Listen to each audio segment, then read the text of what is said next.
Hare Krishna, welcome to this episode of Studying Vaishnava Songs. So, today's episode we will cover a poem by Śrīla Prabhupāda who wrote this in 1935, as you can see on the screen. And this was a Vyasa Puja offering of our Śrīla Prabhupāda to his spiritual master Bhaktisiddānta Sarasvatī Ṭhākura. So, it's a simple poem, but very significant one though. So we will try to read along and explain along the way. Right? Om Namo Bhagavate Vasudevaya. Om Namo Bhagavate Vasudevaya. Om Namo Bhagavate Vasudevaya. Om Ajnanatimirandhasya Jnananjana Shalakaya Chakshurunmilitam Yena Tasmai Shri Gurave Namaha.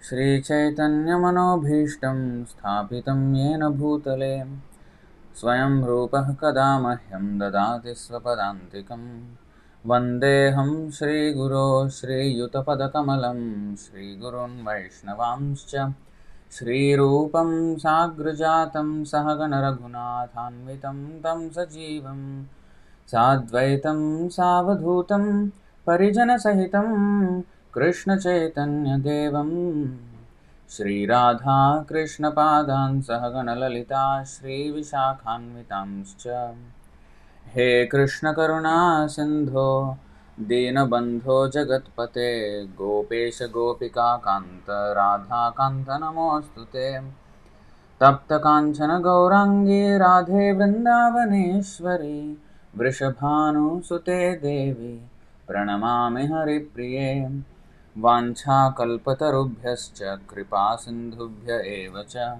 Patitanam Pavanebhyo Vaishnavebhyo Namo Namaha Namo Vishnupadaya Krishna Presthaya Bhutale Srimate Bhaktivedanta Swaminiti Namine Namaste Sarasvatī Deve Gauravani Pracharine Nirvishesha Shunyavadi Paschatya Deshatarine Jaya Shri Krishna Chaitanya Prabhu Nityananda Shri Advaita Gadadhara Shri Vasadi Gaura Bhakta Vrinda Hare Krishna Krishna Krishna Hare Hare Hare Rama Rama Rama Hare Hare. So welcome back to this segment of studying Vaishnava songs. So today is not exactly a song, it's a poem, an English poem that too, by Śrīla Prabhupāda, written on the Vyasa Puja day of Bhaktisiddānta Sarasvatī Ṭhākura, his spiritual master, in 1935. So if you see the timeline, 1936, December, actually 1937, January 1st, 5 a.m., 5 something a.m., Bhaktisiddānta Sarasvatī Ṭhākura left this world. So this was actually just almost 2 years, less than 2 years before the disappearance of Bhaktisiddānta Sarasvatī Ṭhākura, towards the end. Alright, so this was liked very much, this poem was liked very much by Bhaktisiddānta Sarasvatī Ṭhākura, and he had it published in the Harmonist magazine that he was publishing. In the beginning it was Sajjan Toshini, a magazine that was published by his father Bhaktivinoda Thakur, and later on he made it into, retitled it as Harmonist, and then an English publication. So in that way it was going on. So this was published in that magazine. So these are the lyrics. It's just 8 stanzas. Adore, adore ye all the happy day, blessed than heaven, sweeter than May, when he appeared at Puri, the holy place, my Lord and Master, his divine grace. Quite simple, straightforward.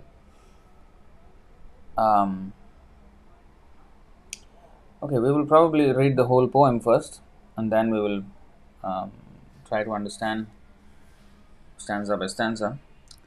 Adore, adore you all the happy day, blessed in heaven, sweeter than May, when he appeared at Puri, the holy place, my Lord and Master, his divine grace.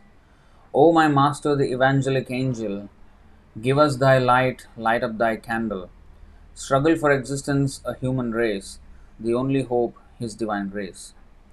Misled we are, all going astray. Save us, Lord, our fervent pray. Wonder thy ways to turn our face, adore thy feet, your divine grace. Forgotten Krishna, we fallen souls, paying most heavy the illusion's toll. Darkness around all untrace, the only hope, his divine grace. Message of service thou hast brought, a healthful life as Chaitanya wrought. Unknown to all, it's full of praise. That's your gift, your divine grace. Absolute is sentient, thou hast proved. Impersonal calamity thou hast moved. This gives us a life and new and fresh. Worship thy feet, your divine grace. Had you not come, who had told the message of Krishna forceful and bold? That's your right, you have the mace. Save me a fallen, your divine grace. The line of service as drawn by you is pleasing and healthy like morning dew. The oldest of all, but in new dress, miracle done, your divine grace.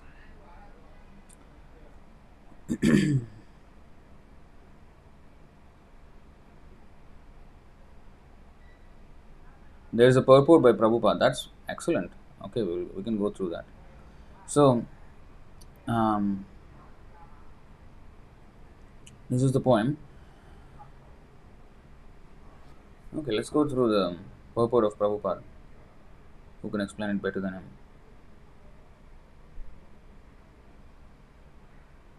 Oh wow. Okay, this is so small in size. What I can do is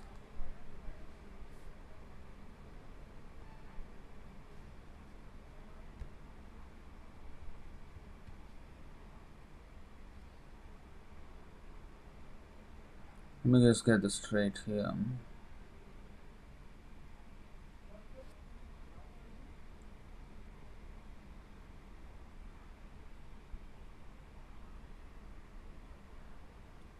So this looks like a lecture in 1976.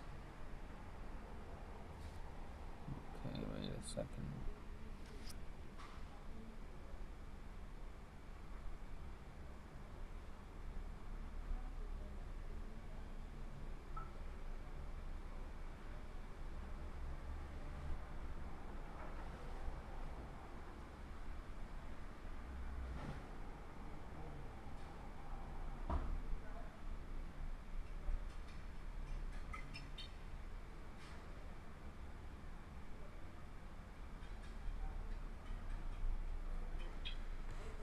Let me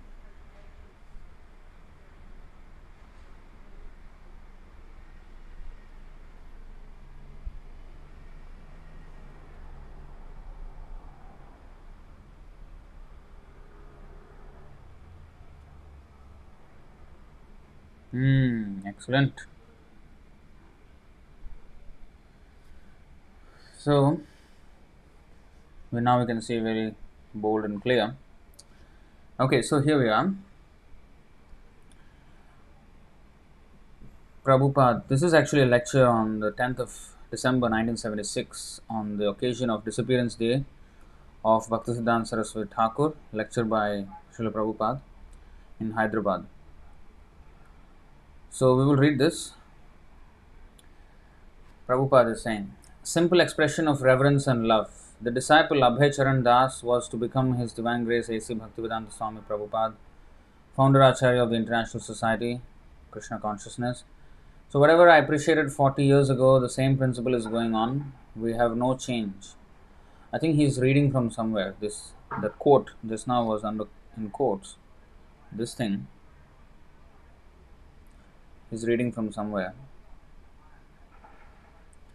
So whatever I appreciated 40 years ago, the same principle is going on. We have no change. What I understood my spiritual master. Practically I met him in 1922 and this poetry was written in 1936. So Apparently it was 1936 and not 1935, somewhere around there. So that means 14 years before writing this poetry, I met my Guru Maharaj in 1922. At that time, I was quite a young man, 25 years old only. I was posted in a very responsible position and as the office manager of Dr. Bose's laboratory. And I was fond of in those days of Gandhi's movement. In 1922, I joined Gandhi's movement and I gave up my educational career because one of the Gandhi's program was to boycott the universities. That's a very long story. And many students gave up their educational career and joined this Gandhi's movement, and I was one of them. So Dr. Bose, Kartik Chandra Bose, he is a very important man. At that time, he was managing director of Bengal Chemical Company. Yeah, Parshuram Prabhu is saying just 100 years ago. Yeah, actually. Now it's 2022. It's actually 100 years since Prabhupada met his Guru Maharaj. That's a momentous occasion actually. The meeting 100 years ago which changed the world actually. And which is still changing the world. So anyway, Dr. Kartik Chandra Bose, he was managing director of Bengal Chemical Company. Now there is a street in the central Calcutta, Dr. Kartik Bose Street. So he was a very important man and he was our family physician and my father's very intimate friend. So when I gave up my education and I was joining Gandhi's movement, at that time Dr. Kartik Chandra Bose asked me to join him. So with the permission of my father, I joined. So I was fond of at that time this Gandhi's non-cooperation movement, and then when I joined Dr. Bose's laboratory, of course I was dressed in khadar. So khadi dress. So Dr. Bose liked that dress, khadi dress. He told me one day that out of your whole Gandhi's movement, I like this khadi only. Dr. Bose said. And why? No, because this will give impetus to industry. This hand spinning will gradually give impetus to India. Actually, that happened. He was himself an industrialist. Actually, in India, the chemical industry was given birth by Dr. Kartik Chandra Bose. He was a very important man. He started this Bengal chemical. So, 1922, I met my Guru Maharaj through the exigency of my intimate friend. Let's see the word exigency, the exact meaning. An urgent demand by his friend. Through the exigency of my intimate friend, Mr. Narendranath Malik. So this friend, I never actually registered the name of this friend, Narendranath Malik. And I would not go. Narendranath was asking him to, let's go and meet him, but Prabhupada was not inclined. He told me information, there is a nice sadhu, let us go and see. I did not like very much these sadhus in those days, national spirit. So I said, I have seen many sadhus, they come at my father's care. I was not very much pleased with their behavior. So he dragged me forcibly. No, I have heard this person is very exalted. So I went. And his first opening version was that, you are educated young men, why don't you preach Chaitanya Mahaprabhu's gospel in the Western countries? I did not know. So this was his beginning in the first meeting. I did not know, but because we belong to a Vaiṣṇava family, we were very much worshipper of Lord Chaitanya Nityananda, our family deity. So I was very much pleased that here is a personality who is going to preach Chaitanya Mahaprabhu's gospel. I was very much pleased. So anyway, from 1922 to 1933, practically I was not initiated, but I got the impression of preaching Chaitanya Mahaprabhu's cult. That I was thinking. And that was the initiation by my Guru Maharaj. Then officially I was initiated in 1933, because in 1923 I left Calcutta. I started my business at Allahabad. So I was always thinking of my Guru Maharaj that I met a very nice sadhu. Although I was doing business, I never forgot him. Then in 1928, these Gaudiya Math people came to Allahabad during Kumbh Mela. As the Kumbh Mela is going to be held this year, a similar big Kumbh Mela was held in 1928. In those days, they came to open their branch in Allahabad, and somebody recommended that you go to his spiritual master. At that time, I was running on my big pharmacy, and I was very well known man in Allahabad as the proprietor of the pharmacy. So somebody recommended them that you go to Abhay Babu. He's a very religious man. He will help you. So when they entered my shop, I was very much pleased that these men I met in 1922 and now they have come. In this way, I became reconnected. And in 1933, I was officially initiated, and my only qualification was when I was introduced to my Guru Maharaj for initiation. So Guru Maharaj immediately said, yes, I shall initiate this boy. He is very nice. He hears me very patiently. He does not go away. So that was my qualification. The high standard of philosophy which he was speaking at that time, practically I could not follow what he was speaking, but still I liked to hear him. That was my hobby. Whenever I was asking that when Guru Maharaj will speak, so he took it very seriously. And then in 1936, it's a long history, during this Vyasa Puja day, whatever I studied about our relationship with my Guru Maharaj, I expressed in this poetry. And since that day, my god brothers used to call me poet. And Guru Maharaj also very much appreciated this poetry. Now somehow or other you have found it. I thought the poetry is lost, but I do not know how it was found out by some of our disciples. Okay, so Prabhupada did not keep it. He gave it to Bhaktisiddānta Sarasvatī Ṭhākura. It was published in the Harmonist. But then he did not keep track of it. But his disciples went and somehow dug through the archives and brought it out. I think it was found out in London Museum or somewhere else by Guru Das. They had a stock of Harmonist, and from the Harmonist, my Guru Maharaj's paper, this poetry was found. Otherwise, I thought it was lost. So apparently this Harmonist, I do not know when the publication stopped.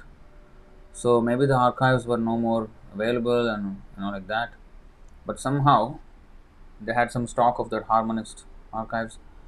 And from there, Guru Das, I think, one of Prabhupada's disciples, he found it. Interesting. So anyway, this poetry is, adore, adore all the happy day, blessed than heaven, sweeter than May. So I heard that the month of May is very pleasing in the Western countries. So I compared the happiness of this day with the May Day. They call May Day? Devotees, yes. Prabhupada, yes. When he appeared at Puri, the holy place, my Lord and Master, His Divine Grace. So Bhaktisiddānta Sarasvatī Ṭhākura appeared as the son of Bhaktivinoda Thakur, his fourth son. Bhaktivinoda Thakur, he was family man. He has several children, sons and daughters. So Bhaktisiddānta Sarasvatī Thakur, known in his previous life as Bimal Prasad Datta, son of Kedarnath Datta, his father Bhaktivinoda Thakur, his name was. He was magistrate and he was manager also, the managing board of Jagannath Puri. The system is, the local magistrate becomes the official manager of the managing board of Jagannath Puri. So at that time, he was situated in Jagannath Puri and Bhaktisiddānta Sarasvatī Thakur appeared at Puri. And the Rath Yatra ceremony takes place, and sometimes the big Rath stops at interval. So the house in which Bhaktisiddānta Sarasvatī Thakur appeared, in front of that house the Rath stopped. So his mother took the advantage, and because Bhaktivinoda Thakur was magistrate, so the son, the little baby, was brought before the Rath, and the pujaris allowed him to bring the child before the deity, and the child was placed before the deity, and a garland was offered by Jagannath. So that was the first sign of his becoming the Acharya. In this way there are many incidences. So therefore his birthplace is mentioned, the holy place, my Lord and Master, His Divine Grace. O my Master, the evangelic angel, give us thy light, light up thy candle. Struggle for existence, a human race, the only hope, His Divine Grace. So actually we are in a very precarious condition, the modern civilization, I mean to say, manipulated by the Western people. It is a soul-killing civilization, this civilization. It's actually becoming more and more, evident. As we can see, Kali Yuga ravaging through the civilization. It is a soul-killing civilization. By nature, the chance is given after many, many evolutionary process. Jalaja navalakshani Ṭhāvara lakshavimshati. The evolutionary theory is that, the evolutionary theory is there in the Padma Puran. It is not Darwin's theory. Darwin stolen it from Padma Puran, and he presented it in a distorted way by his own imagination, of his own imagination. So this is very important point. So Darwin said that there were aquatics, and then there were amphibians, and then there were land reptiles and insects and all that, and finally there were quadrupeds. So each morphed into the next. So in that way, he presented it by without reference to the soul. Whereas the same thing is already mentioned in Padma Puran, this Jalajanavalakshani Ṭhākura Lakṣavamsati, Krimayo Rudra Sankhyankaha, Pakshinam Dasalakshanam, Trimshalaksha Chatushpada, Chaturlaksham Manusha. So in this way, the division of species is given already, but the Vedic understanding, or the fact is that, as mentioned in the Vedas, is that these species are always existing. Just that the soul moves in these species from aquatics all the way to the humans. That is there. But it is not that the fish has become the amphibian, the frog, and the frog has become the snake has become the bird, and the bird has become the animal, and the animal has become a monkey, and the monkey has become a human. That's not the way. So Darwin stole, here Prabhupada is claiming, you see, because actually in those days, those Western philosophers and scientists, they were actually laying their hands on Indian philosophy, but they wouldn't really give it that much importance, because they wanted to show that they are from the age of enlightenment, they are the ones inventing and discovering everything. So they actually were copying everything. In fact, even the person who dropped the atomic bomb, on Hiroshima and Nagasaki, he was quoting Bhagavad Gita. He was saying that verse, Kalosmi Loka Kshayakrit Pravriddho Lokan Samahartum Iha Pravrittaha.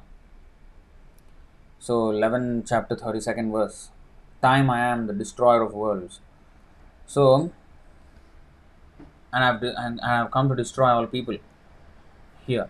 So that is what Krishna has said. You see this verse. And this rascal, that scientist the man who was dropping the atomic bomb, he was thinking he has become that time, and who is the destroyer of people. He's just an agent of destruction. But you see, they read these scriptures. It's not that they did not know. You see this verse 11th here. Time I am the great destroyer of the worlds, and I have come here to destroy all people. That part. He quoted that. The one who dropped the atomic bomb. So they had access. We Indians, we did not see the Bhagavad Gita. Before coming to Hare Kṛṣṇa movement, I never saw a copy of Bhagavad Gita in my life. I never knew Bhagavad Gita, is a book. Somewhere it is there, it is there or not there, who knows. But I never touched a copy of it. But you see these Westerners, they are not into the Hare Kṛṣṇa movement, they are doing their nonsense. But they had access to this. And they gleaned some of these insights, and they twisted in their own way, they interpreted it. So Darwin did the same thing. He had access. In fact, many German scholars also had access to, Albert Einstein had access to Bhagavad Gita. He appreciated Bhagavad Gita's, depth.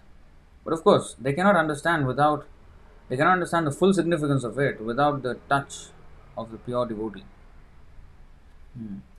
So they actually stole from ancient Indian or Vedic wisdom and then misrepresented it.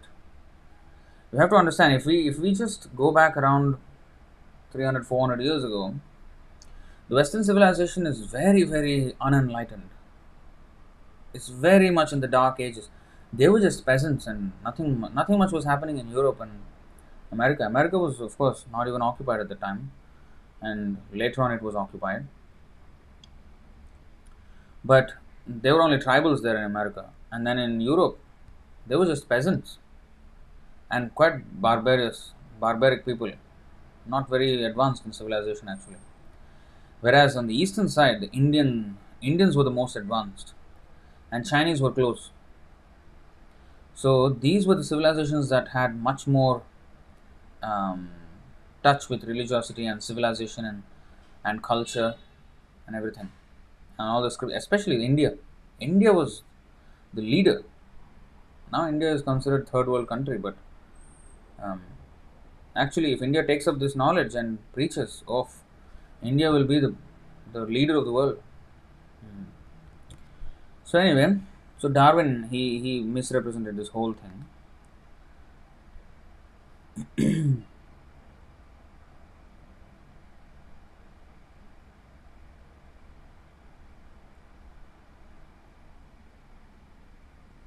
Prabhupada is saying this evolution is Jalajana Valakshane. Why is he talking about this? Because this verse, O my master, the evangelic angel, give us thy light, light up thy candle. Struggle for existence, a human race, the only hope is divine grace. So actually we are in a very precarious condition in modern civilization. I mean to say manipulated by the Western people. It is a soul killing civilization. By nature, the chance is given after many evolutionary process. Jalajana Valakshani Ṭhākura Lakshmamsta. In that context, he has quoted this. So human life is so rare after so many species, millions of species passing through. Then we get this human form of life. And that is being lost by this pointless civilization. So that's the point he's making. The evolutionary theory is there in Padma Purana. It is not Darwin's theory. Darwin stole it from Padma Purana and he presented it in a distorted way of his own imagination. Otherwise, the Darwin's theory is not the original. The theory, it is not theory, fact. Jiva Jatishu, it is wandering within the cycle of Jiva Jati, the different species of life. Tatha Dehantara Prapti. Bhagavad Gita 2.13. This is Vedic knowledge, this evolutionary process. It is not Darwin's theory. So by that process, lower animals and then the chronological order is there. First of all, aquatics, Jalaja. Jalaja means aquatic, then Ṭhākura, trees and plants, then flies, then birds, then beasts, then human being. In this way, Bahusambhavante. After many millions of years, we get this opportunity of human life to realize God. And this civilization is denying, refusing the opportunity to the human society to understand God. Such a soul-killing civilization. It is a fact. They are denying. What is God? There is no God. Everything is science. Although they cannot explain science. They cannot do anything, simply talking like nonsense. Last night some girls came, so they are students of botany. Botany means plants, right? Yeah. So I asked them, can you manufacture a seed which can give birth to a big banyan tree? No sir, it is not possible. Then what kind of botany you are studying? Actually, what is their science? They talk simply something which is going on in the middle portion. Where is the beginning and where is the end of knowledge? That they do not know. They are theorizing only in the middle. That's true. Very nicely explained. They do not know Janmadhyasya Yataha. Srimad Bhagavatam 1.1.1. Where is the beginning of this science? That is, beginning is Krishna. Krishna says, Aham Sarvasya Prabhavo. 10.8. He is the beginning. Bijoham Sarva Bhutanam. 7.10. That seed, you scientists, you cannot manufacture. What chemicals are there that if you put in the earth and pour some water and it will grow into a big tree? These scientists, they cannot explain what is the chemical composition is there. But there is. So that is in the hand of Krishna. So this knowledge means to understand the original source. That is philosophy. Find out the original source. That is knowledge. So the Vedaishta Sarvai Rahameva Vedyo. Actually the knowledge terminates when you understand Krishna. He is the source of everything. So there is a struggle for existence, a human race. The only hope is divine grace. So we got this information from His Divine Grace, Bhaktisiddānta Sarasvatī Ṭhākura, and that knowledge is still going on. You are receiving through His servant. And in future the same knowledge will go to your students. This is called Parampara system. Evam Parampara Praptam. It is not that you have become a student and you will remain student. No, one day you shall become also Guru and make more students, more. That is Chaitanya Mahaprabhu's mission, not that perpetually. Yes, one should perpetually remain a student, but he has to act as Guru. That is the mission of Chaitanya Mahaprabhu. It is not that because I am acting as Guru, I am no longer student. No, I am still student. Chaitanya Mahaprabhu taught us this instruction that we shall always remain a foolish student before our Guru Maharaj. That is the Vedic culture. I may be a very big man, but still I should remain a foolish student to my Guru. That is the qualification. Guru more murkho dekhe karilo shasan. We should always be prepared to be controlled by the Guru. That is very good qualification. So, Yasya prasadat bhagavat prasadah. Arana Kuriho Mane Asha. So we should become always a very obedient student to our Guru. That is the qualification. That is the spiritual qualification. Again, so this some of the ISKCON Guruvadis may become very happy by seeing this quote, and see, he's asking us to become Guru.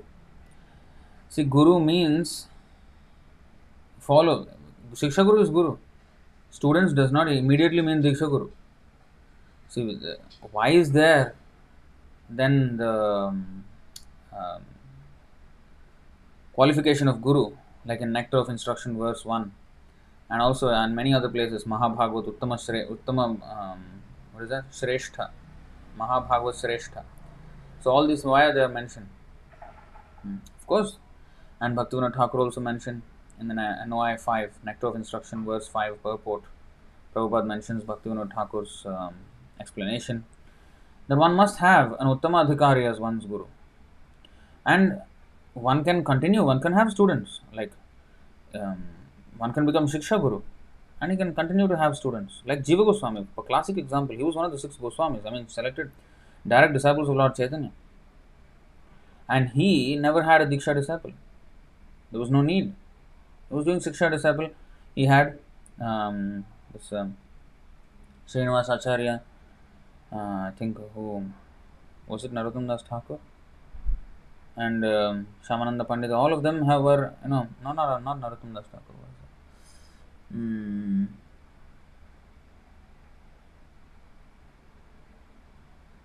I keep forgetting. So anyway, he has 3 disciples. He was Shiksha Guru. He did not become Diksha Guru immediately. So the passing down of knowledge must be done without any adulteration. So of course, if one is explicitly ordered by his Guru to become a Diksha Guru, and of course he has to be qualified also. Prabhupada also said, I am waiting for the qualification to happen. So he did not say that now you are qualified, you become Guru. He never said that. So we have to just conduct the mission as is given by Śrīla Prabhupāda. There is no need of becoming Diksha Guru. We will become student, but yes, we will also teach. That does not mean we become Diksha Guru. Okay? So it does not have to be twisted, and then the whole philosophy has to be twisted for that. It does not need a pure devotee to become Guru. A pure devotee means just one who is following the pure devotee. No. He has to be Uttama Adhikari, qualified. Okay. Don't just make it a wishy-washy nonsense.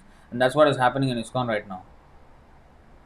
They posted some all these conditioned souls as gurus, elected them, and now female gurus came, and then they said, females, they came and then say, oh, you can become Guru, why we cannot become Guru? What is the difference between you and me? You also falling down. Okay, if you say we are falling down, then you're all same, no? Why you think you are better than us? We will also become Guru. Now they also became Guru. They fought for their rights. Tomorrow some gay people, lesbian people, all these transgender people will fight for their rights in our movement, and they will become Guru. Where it will end? All rascaldom. So this is nonsense. So we have to become true to the word of Śrīla Prabhupāda. What Śrīla Prabhupāda asked, we have to know first. What his intentions were, we have to know. But simply, they are doing this hoax of a movement. That's why it's all breaking down, it's crumbling. So we have to teach. That is there. I am not a Guru, so I will not teach. No, that is not allowed. One must preach. One must spread the movement.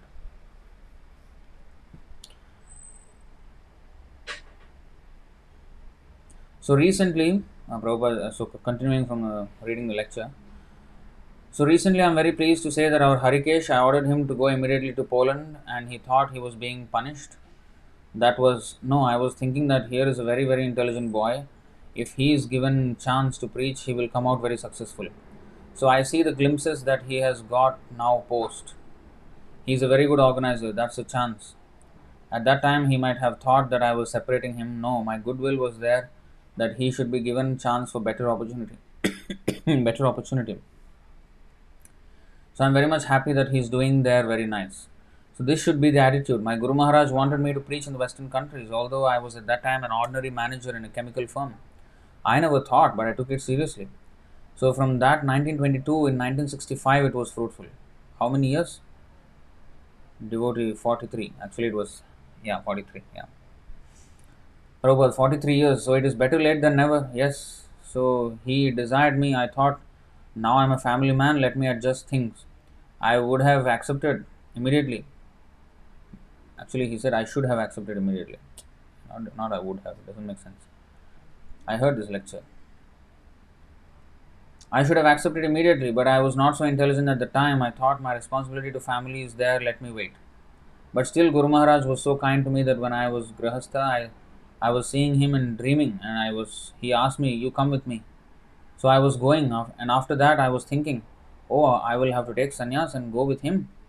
So it prepared to me, so it appeared to me very horrible. I was not very much inclined to take sannyas, but Guru Maharaj is so kind that he ultimately forced me to take sannyas and do this work. So it is all his kindness. So this is the memory of his kindness. So here Prabhupada is mentioning that he was getting dreams of Bhaktisiddānta Sarasvatī Ṭhākura. Bhaktisiddānta Sarasvatī Ṭhākura was long disappeared at the time, but he was in Prabhupada's dreams. He was coming and asking him, come with me. So in meaning that, come and join the movement and preach. Enough, come out of this family life. So Bhaktisiddānta Sarasvatī Ṭhākura was pulling him, and he was becoming horrified. Oh, I have to take sannyas now. Of course, he presented it as a very fallen person like that, but that's his humility. But you see how Prabhupada is teaching that, although it may be uncomfortable to take sannyas, we must still adhere to the Guru Maharaj's words. It may be very, bitter, but it is not actually. See, when Prabhupada took sannyas, the best success of his life came after that. Right?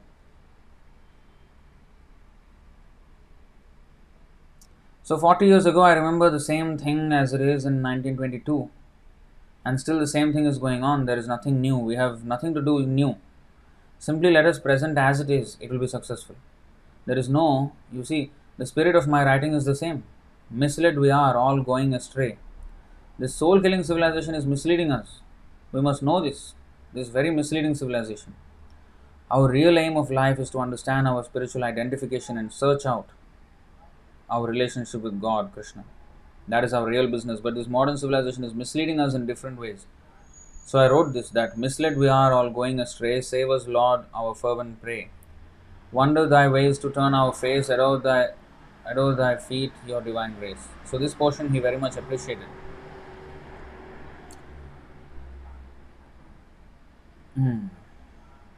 Actually, even before this, just the previous verse,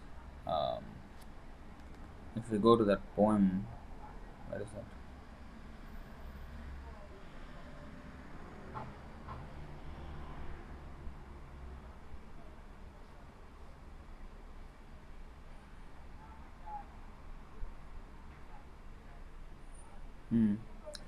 See here, O my master, the evangelic angel. Evangelic means one who preaches. Evangelic angel, the great preacher. Give us thy light, light up thy candle. So, Om Ajnanatimira Andhasya Jnana Anjana Shalakaya Chakshurun Militam Yena Tasmai Shri Guru. So, that means, what is that? Om Ajnanatimira Andhasya Jnana Anjana, the torchlight of knowledge. So, that is light up thy candle, that knowledge. Give us thy light. Now, this light is the light of knowledge. We are in the darkness of ignorance, and the Guru, he gives the light of knowledge. He preaches. He goes out and preaches for the benefit of the whole world. Struggle for existence in the human race, the only hope is divine grace. And now he is mentioning this. Misled we are, all going astray. Save us, Lord, our fervent pray. Wonder thy ways to turn our face. Adore thy feet, your divine grace. Wonder thy ways to turn our face. So this is very important. Very, very important. Here ties in the other poem by Prabhupada, which is the Vrindavane Bhajan.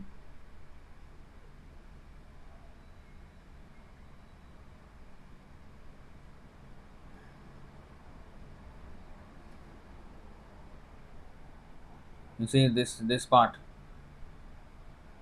Pure Kirtan replaces newspapers and radios. So, wonder thy ways to turn our face. So, the Acharya comes with so many plans to turn our face away from Maya and towards Krishna. We have now become Krishna Bahirmukha Bhogavan Chakare. We have turned our face away from Krishna and now we are into sense gratification. The great Guru, the spiritual master, he comes to turn our face away from this Bahirmukha nonsense and then bring it back to Krishna. So, wonder thy ways. So, Prabhupada is saying, it's wonderful how you have so many plans to turn our face away from Maya to Krishna. So, this actually is one of the important things. How to turn the materialistic people's face from Maya to Krishna. We have to go there in front of them. So the communication is happening because Shrotavyadini Rajendra Nirnam Santi Sahasrashah Apashyatam Atvatatvam Graheshu Grahamedhinam.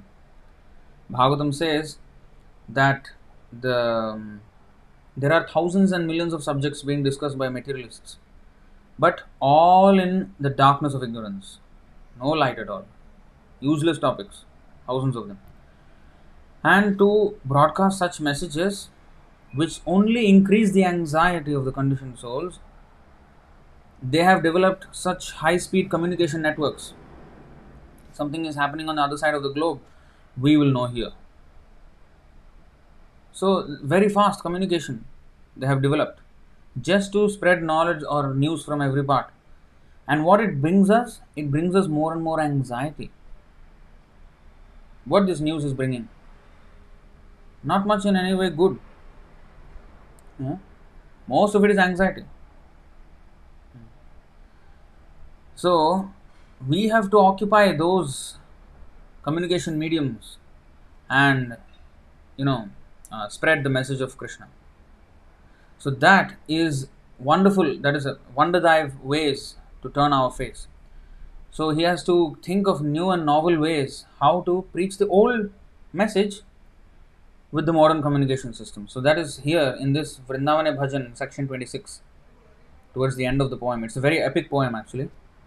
108 stanzas divided into 27 sections. Each section has 4 stanzas. So in the 26th section here, pure Kirtan replaces radios and newspapers.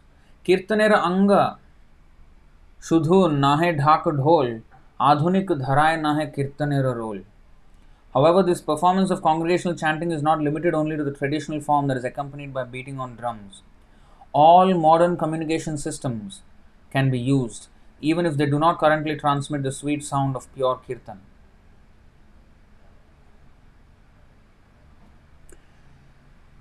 Hari Sevar Anukul Sakala Madhav Trijagater Bhokta Hoy Ekala Jadav. All things truly useful for the service of Hari are spiritually non-different from Lord Madhava. For in actuality, the sole enjoyer of everything is in the 3 worlds is Lord Yadava. So, everything, even the communication systems, belong to Krishna. It has to be used in his service. Mayar Vaibhav Jata Radio Shabda Kirtaner Dwara Sada Karotaha Stabdha. Maya's deluding potency is perfectly expressed in the blaring mundane noise of the radios we hear everywhere.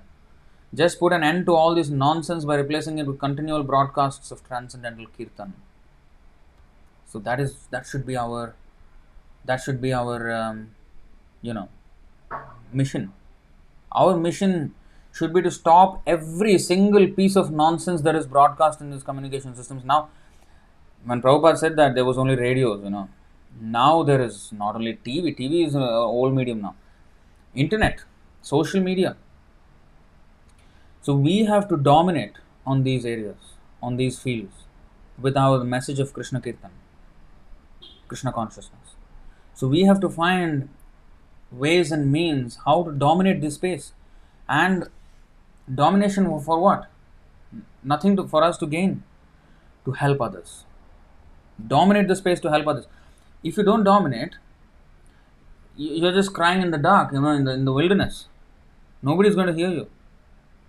So we have to rise and on the platform, on the biggest platform. And today's internet is the biggest stage.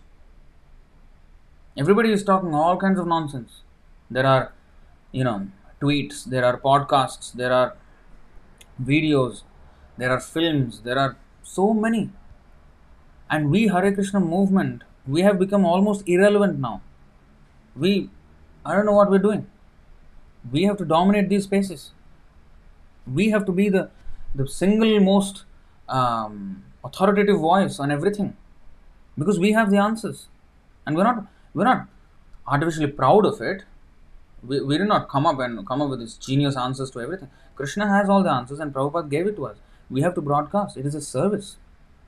We have to do it in the mood of service, and that is called this preaching movement. Wonder thy ways to turn our face. Worship thy feet, your divine grace. This is very, very important. Bhaktisiddānta Sarasvatī Ṭhākura was the one who came up with this idea of student hostels in cities, so that they can, we can preach Krishna consciousness there. And now ISKCON is using that model in India, and so many students are being recruited, young men, intelligent men, instead of their intelligence being, kidnapped by this Maya education and becoming CEOs of some tech companies. They are becoming devotees. Of course, it would have been much nicer if they were turned to Prabhupada, but that's another subject altogether. But that endeavor is going on. That idea is Bhaktisiddānta Sarasvatī Ṭhākura's idea. So there are many, many ways, somehow or other exist. Even if it's not very, grand or something, even though people do not recognize everything, somehow or other exist. And, building a temple is one thing. He was very much into publication. The Brihad Mridanga, he called it. The printing press is the Brihad Mridanga, the bigger Mridanga. A Mridanga, you beat the Mridanga, maybe some few meters you can hear the sound. Brihad Mridanga, the bigger sound, means it should go to every corner of the world. Publications, these communication systems. Now, in those days, printing press. Now, printing press, yeah, but what about this communication of the internet? I mean, you can just publish here and the entire world can see. That potency is there right now. And it might not stay very long. This whole civilization may crumble. And this window of opportunity is there for us now. We do not know when it will end. We do not know. One day war may come, sanctions may be imposed. Now you can see Russia is being sanctioned by many countries in the world.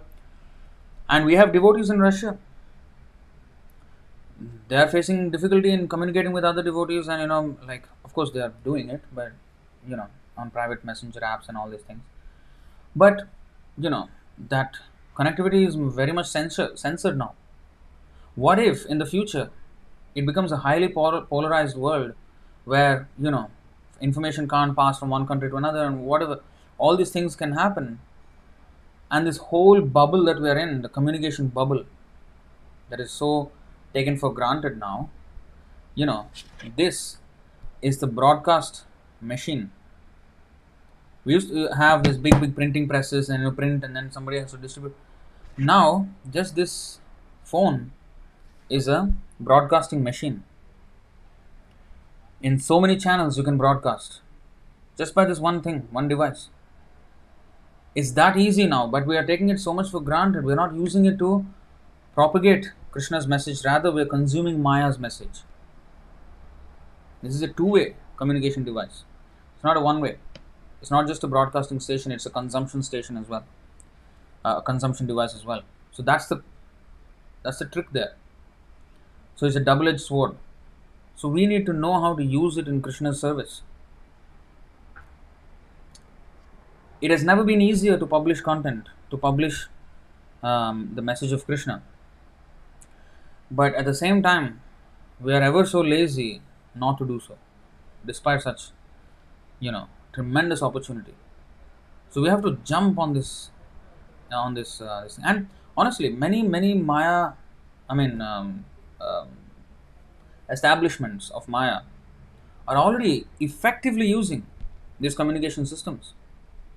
They have mastered the art how to use these communication systems to direct their message onto us.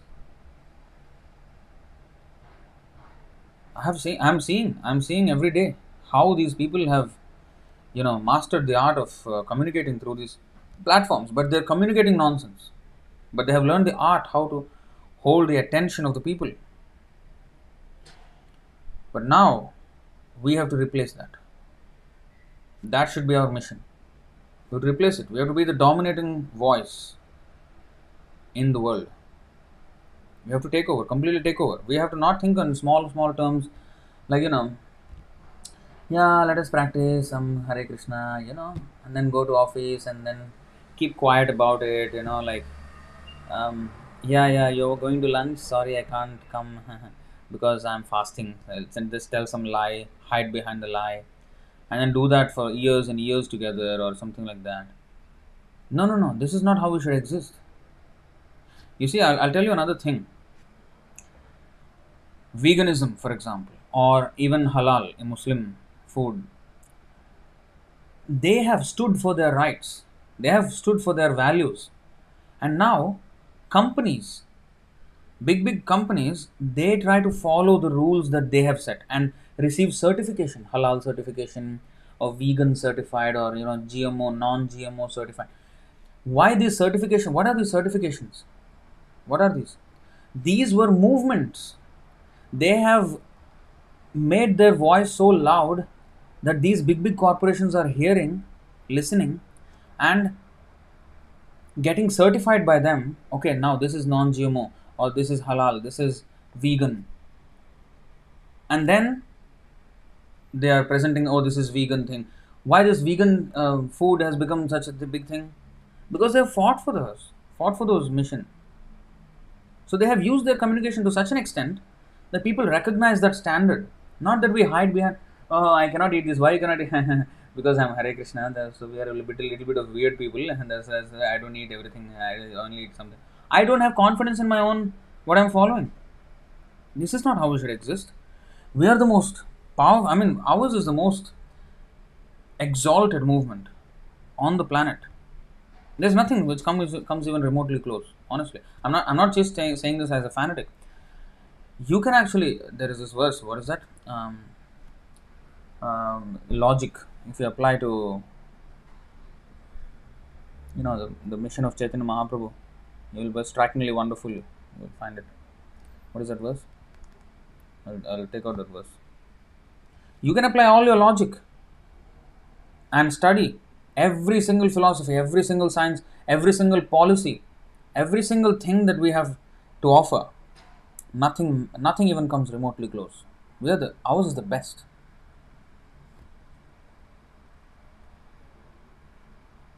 We have to have that complete confidence. Just a second here.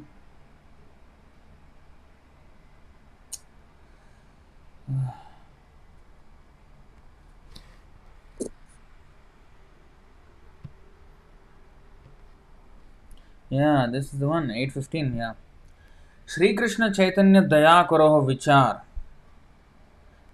Korite Chitte Pabe Chamatkar. If you are indeed interested in logic and argument, kindly apply to the mercy of Sri Chaitanya Mahaprabhu. If you do so, you will find it to be strikingly wonderful. Strikingly wonderful. And this daya we have to spread.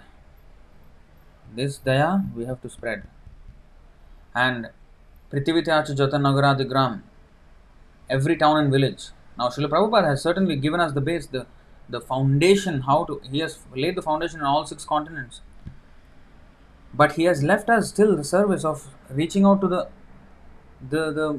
more and more to every town and village. Means what? That has not happened yet. Śrīla Prabhupāda has kindly given that service to us, so we have to take it up.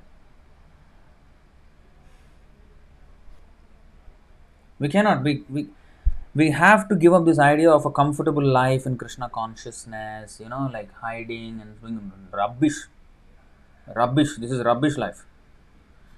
Who have life? Prana ache jar, she hetu prachar. Bhaktisiddānta Sarasvatī Thakur. Who has life? He who has life, he can preach. That means those who don't preach, they don't have any life in them. They're lifeless devotees. We don't want lifeless devotees in our ISKM. We want devotees who will preach. Every one of you, every one of us, we all have to think, how can I contribute to this mission? That's it. That should be our only goal in this life. I mean, forget everything else. Oh, I want a comfortable family. I want to, this. Forget it. Forget it. All this rubbish. Millions of lives we have wasted our time with comfortable families, and we are comfortably suffering here. We are comfortably miserable. So let us quit that comfort for one life, and give it to Krishna. Give our life to Krishna, our spiritual master, Śrīla Prabhupāda, and spend this time. I mean, whatever life we have left in us before this body falls down and dies. So that should be our movement, our thinking process. Forget all these comforts and all rubbish.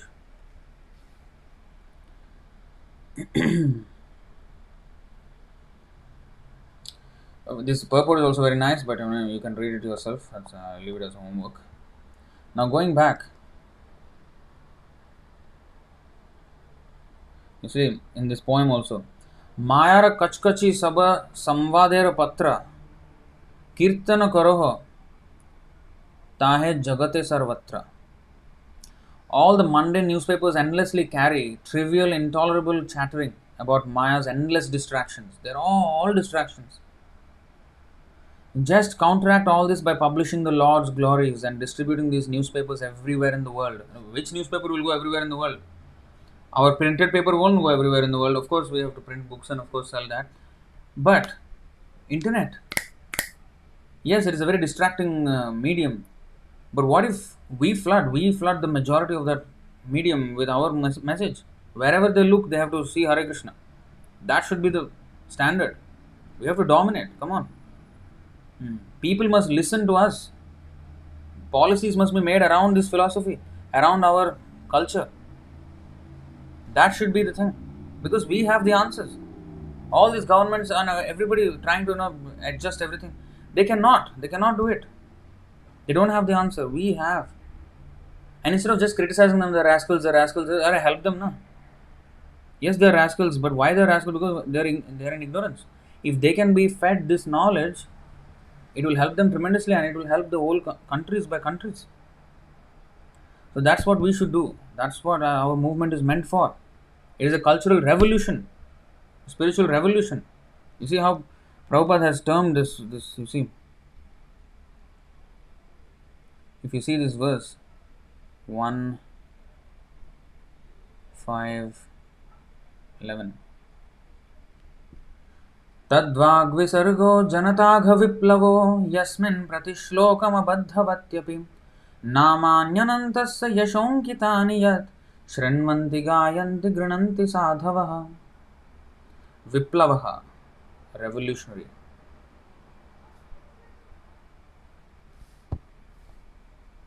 On the other hand, that literature, on the other hand means there is something before, right? Okay, what is that before? Nayadvachaschitra padam hareryasho jagat pavitram pragranita karhichit tadvayasam tirtham mushanti manasa nayatra hamsa niramantu shikshayah. Those words which do not describe the glories of the Lord, who alone can sanctify the atmosphere of the whole universe, are considered by saintly persons to be like unto a place of pilgrimage for crows. Place of pilgrimage for crows means basically a very nice way to say garbage, complete rubbish, nonsense. So those words which do not describe the glories of the Lord is garbage. Since the all perfect persons are inhabitants of the transcendental abode, they do not derive any pleasure there. So then in contrast, this verse. On the other hand, that literature which is full of descriptions, actually something is not described here. Those words which do not describe the glories of the Lord, okay, but Chitrapadam, decorative. Decorative vocabulary, vacha chitrapadam. They are words which do not glorify the Lord, but they may be decorated with very nice language, very nice way of expression. So vacha chitrapadam. So even though in decorative language it may be explained something, but if it is not explaining the glories of the Lord, then that is garbage, decorated garbage. Whereas yasmin prati shlokam abadhavatyapi. Prati shlokam means every single verse.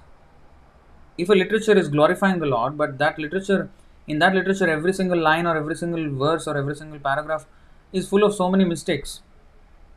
Abadhavati, irregularly composed. But great saintly persons, they will accept this literature, which may not be so nice decorative language, but it is broadcasting the true message. And of course, Acharyas, like you see Vyasadeva, he has presented the best knowledge, Bhagavatam, in very artistic format. Every shloka is full of meaning, full of nice tune, and everything beautiful. So this is even Rupa Goswami and Jiva Goswami, Krishnadas Kaviraj Goswami. They have presented. There was no need to present Chaitanya Charitamrita or Bhagavatam or Bhagavad Gita or anything in an ornamental fashion, or Rupa Goswami's Bhakti Rasamrita Sindhu or anything like that. But they still did it. Because as devotees, they did not want to show off their scholarly or artistic abilities of writing. But if it is artistically presented, then it is that people may be attracted by that artistry, and then they will be eventually led to the actual message that the art is conveying. Because art is a medium, just like language. It's not an end in itself. It is only a medium. You can communicate anything with art. So, people like art, but how much do they like the underlying message that the art is trying to convey? Now, modern art, what is modern art? Take some paint, splash it on a canvas, modern art. No thinking, that just shows the chaotic state of mind of that artist. That's all it is. It's just a chaos in the mind of the artist, and he, instead of keeping that chaos in his mind, he splashed it on a canvas, and that's how it looks. And that's modern art. In fact, I would like to call it a fart, not art. Fart. That's what it is. So, so that's not art. So, real art means to actually, what is that? Convey. This is the perfect verse for that. 1.5.22. Idam hi pumsas tapasah shrutasya va svishtasya suktasya cha buddhi dattayoh avichitotha kavibhir nirupito yaduttama shloka gunanuvarnanam. Learned circles have positively concluded that the infallible purpose of advancement of knowledge, namely austerities, study of the Vedas, sacrifice, chanting of hymns and charity, culminates in the transcendental descriptions of the Lord, who is defined in choice poetry, Uttama Shloka. Although Prati Shlokam Abadhavatyapi, but it's Uttama Shloka. Even if it is not properly composed, it is still Uttama Shloka because it is glorifying the Lord. But devotees are so exalted. One of the qualities, 26 qualities of a devotee is that he is a poet, he is a kavi. Kavi means not only to write poems, but who is a philosopher. And Krishnadas Kaviraj. Of course, Kaviraj is also, a doctor is also called Kaviraj. But Kaviraj, here we have one more devotee, Bhakta Kavi Arasa. In Tamil, Arasu means king, Kavi means poet. King of poets. So devotee is always poet. Kaviraj, Raj means also king, same thing. Kaviraj or Kavi Arasa is the same thing. Kavi Arasa is Tamil. So Kaviraj means he is king of poets. If you see all Vaishnava, they have written beautiful poetry. Narottam Das Thakur, Bilomangal Thakur, Bhaktivinoda Thakur, Bhaktisiddānta Sarasvatī Thakur, Prabhupada. We are actually reading a poem of Prabhupada. And the entire Bhagavatam is a beautiful poem. Chaitanya Charitamrita. We have um, Mukundamala King Kulashekar Alvar.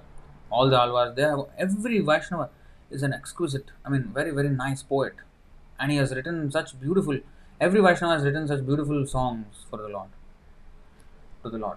So, um, these contain very, very, they are pregnant with so much meaning. So, that has to be broadcasted. So, although it is not needed, pratishlokam abadhavatya, but they don't do abadhavatya, they will do the best. In fact, you will never find such poetic work anywhere else other than Bhagavatam and these Vaishnava works. There's nothing that comes close.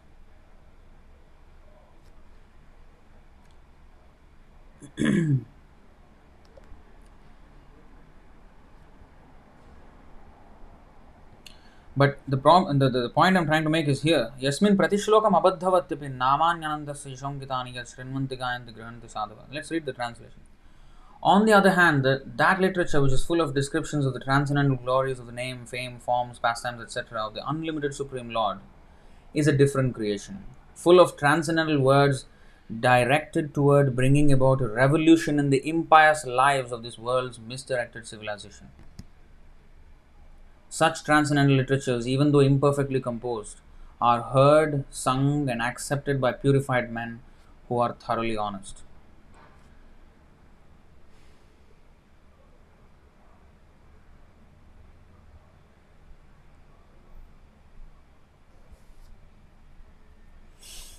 Now, these words are certainly transcendental. The entire Bhagavatam, Bhagavad Gita, Prabhupada's books. Now, they are words. They have to bring about the revolution. They are directed to bringing about the revolution. But somebody has to get these words in front of the impious people. Otherwise, how the revolution will happen? What is the meaning of preaching then? Oh yeah, I am saved. Thank you, my Lord. Let others rot in hell. I am saved. Thank you. Thank you for saving me alone. That's not devotee. Paradukha dukhi. So we have to bring this out in front of the impious people. And what is the impious people? Where are they? Where is their attention? On their phone. Flood that medium. Flood that medium with Krishna consciousness. That should be our mission. Flood it. Never mind it is imperfect or perfectly edited or whatever. Just flood it. Eventually it will gain ground. Yeah. Bringing about a revolution in the impious life of the world's misdirected civilization. And to catch their attention, controversy is a huge, huge algorithm of Kali Yuga. We have to really ride on that algorithm of strife. Because, like I many times said, we have our biggest performing videos on our channels collectively. Of course, Nimanita Prabhu is really going guns blazing on his channel. I just recently looked at it and it's 36,000 subscribers at this point. Wow, he's just going leaps and bounds. But even him, the biggest videos of his, he published one in the ISKM TV channel, our official channel. Zakir Naik, combating Zakir Naik. Masterful presentation. And because it was a controversy, it garnered so many views, hundreds of thousands of views. My videos about Gaur Gopal Das, controversy, hundreds of thousands of views. Now these lectures, what we are discussing at this point now, these will not get many views because there's no controversy here. So the controversy is the algorithm, because Kali means age of quarrel. So Bhaktisiddānta Sarasvatī Ṭhākura has written this essay. I have shown a few times on this. If anybody can share the quote here. I can show it on the screen again. But the point is, Bhaktisiddānta Sarasvatī Ṭhākura said, a preacher in this Kali Yuga now cannot ignore the fact that controversy or opposition, in the way of opposition, preaching in the way of opposition, is a very powerful tool to get the message across to hundreds and thousands, if not millions of people. So a thoughtful preacher should never neglect that algorithm of Kali Yuga. So if you want to ride on this algorithm, we have to take advantage of that. So of course we want to end all strife, but we will use that strife to end all strife. So what? Pick a thorn with another thorn. That's what we will do. So just like we condemn all this, godless creations, but we use them to broadcast the message. They may say, hey, you are using the technology that you are condemning. But no, if this technology wasn't there, people would have been much more God conscious in every part of the world, and then they would have, propagated the message of God. But it is now replaced by all this technology. So okay, we will use this, get inroads, and then change the minds of the people. Prabhupada said, go in like a needle, come out like a plow. Needle is hardly, noticeable, but a plow, it will hack through the whole thing. That's how we should do. So anyway, this is, something which I want to say here. Transcendental words directed toward bringing about a revolution in the impious lives of this world's misdirected civilization. Now, the words, even in modern communication strategy, social media strategy, there is a saying. Those who know chess, they will understand this. In the chess, the king moves one step at a time, right? But the queen moves diagonal, straight, everywhere, and infinite step. Not infinite, as long as the board is. So it can move far more than the king. She can move far more than the king. So in marketing, they say content is king, distribution is queen. So we have the best content in the world. Nobody can beat us. But distribution is what is wanted. Because if the king is sitting in a room and nobody knows him, what kind of a king he is? The distribution is what will make it, So the content is king, definitely. Yes, whoever comes in contact, immediately liberated.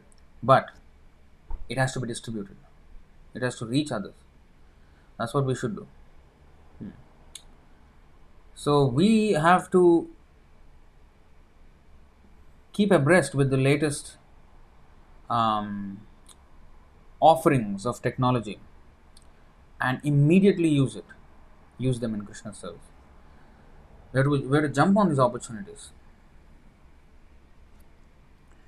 Like Bhaktisiddānta Sarasvatī Ṭhākura, he was doing these exhibits, dioramas, exhibits, and depicting the pastimes of Chaitanya Mahaprabhu or Krishna, like that.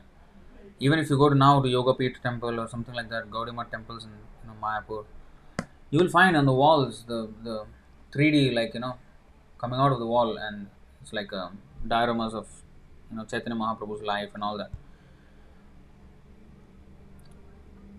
So we also have in our movement dioramas, the changing body exhibit, all those things. So we have to. So that was the, this is in 1920s, 1930s. Now it's 2020s, 100 years later. We have other communication systems. Use them. We have to use them. We have to dominate these spaces. We have to look for world domination. I might sound like a extremist or something, but our domination is by the process of love of God. We are not into this exploitative domination. No. Our domination is to help them. That's all. Yeah. Without any selfish motives. Selfless domination. We will do that.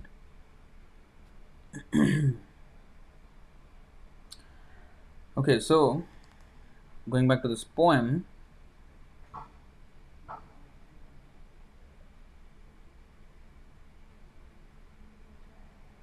So this we have to counteract all this by publishing the Lord's glories.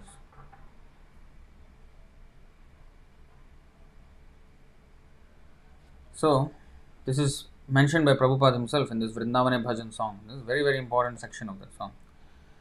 Now going back to today's poem and Prabhupada's lecture on it. Why it is going down all the way?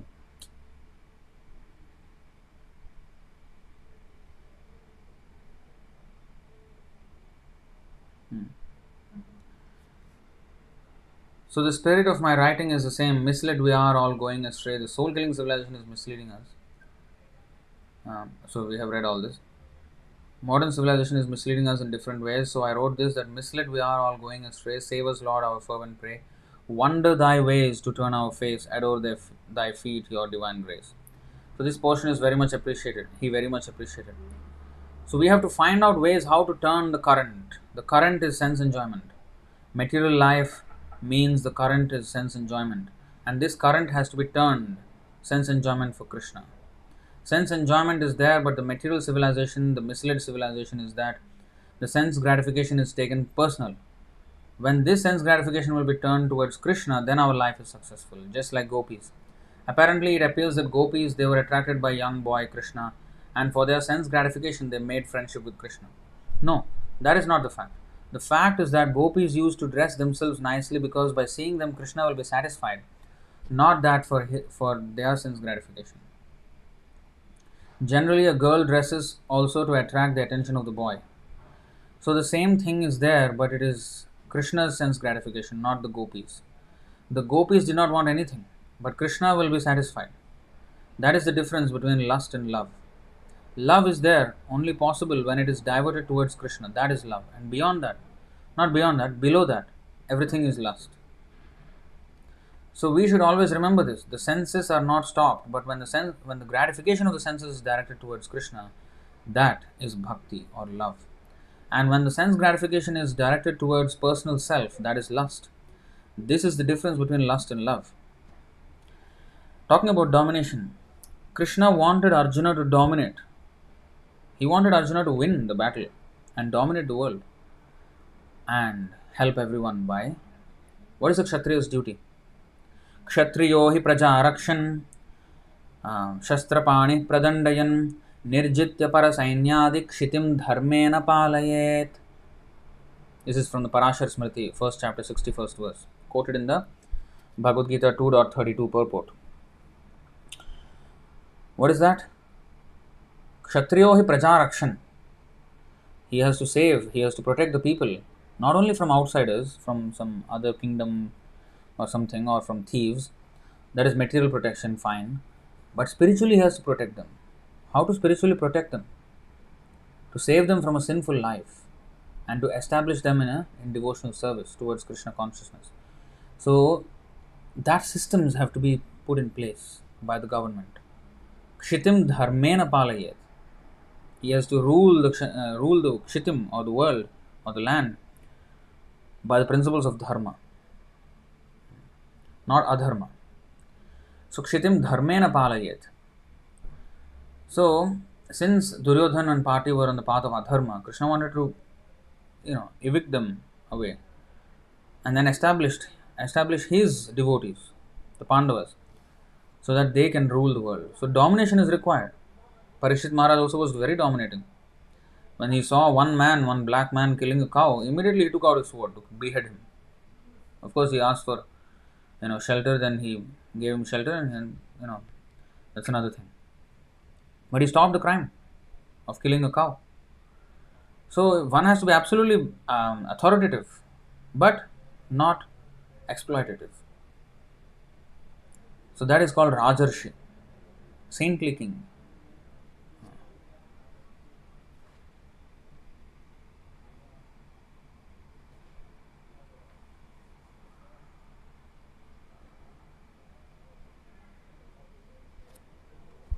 Okay, so this is a quote from the Bhaktisiddānta Sarasvatī Ṭhākura, Radhika Sakhi Mataji is sharing here. The positive method by itself is not the most effective method of propaganda in a controversial age like the present. The negative method. So the full quote is there, is sent to me in the message. Just a second here.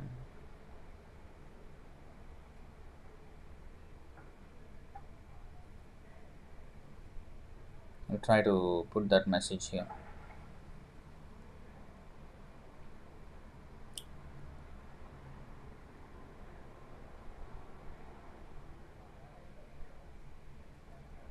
Okay, so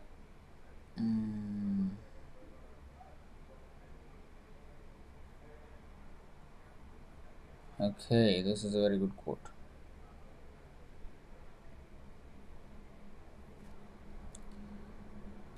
I really like this quote very much.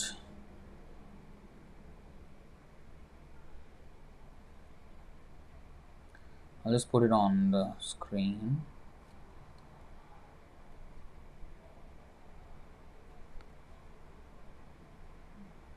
Okay, here we go.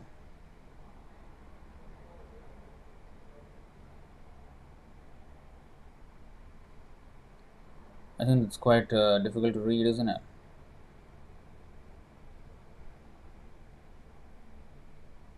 That's also a bit difficult to read, isn't it?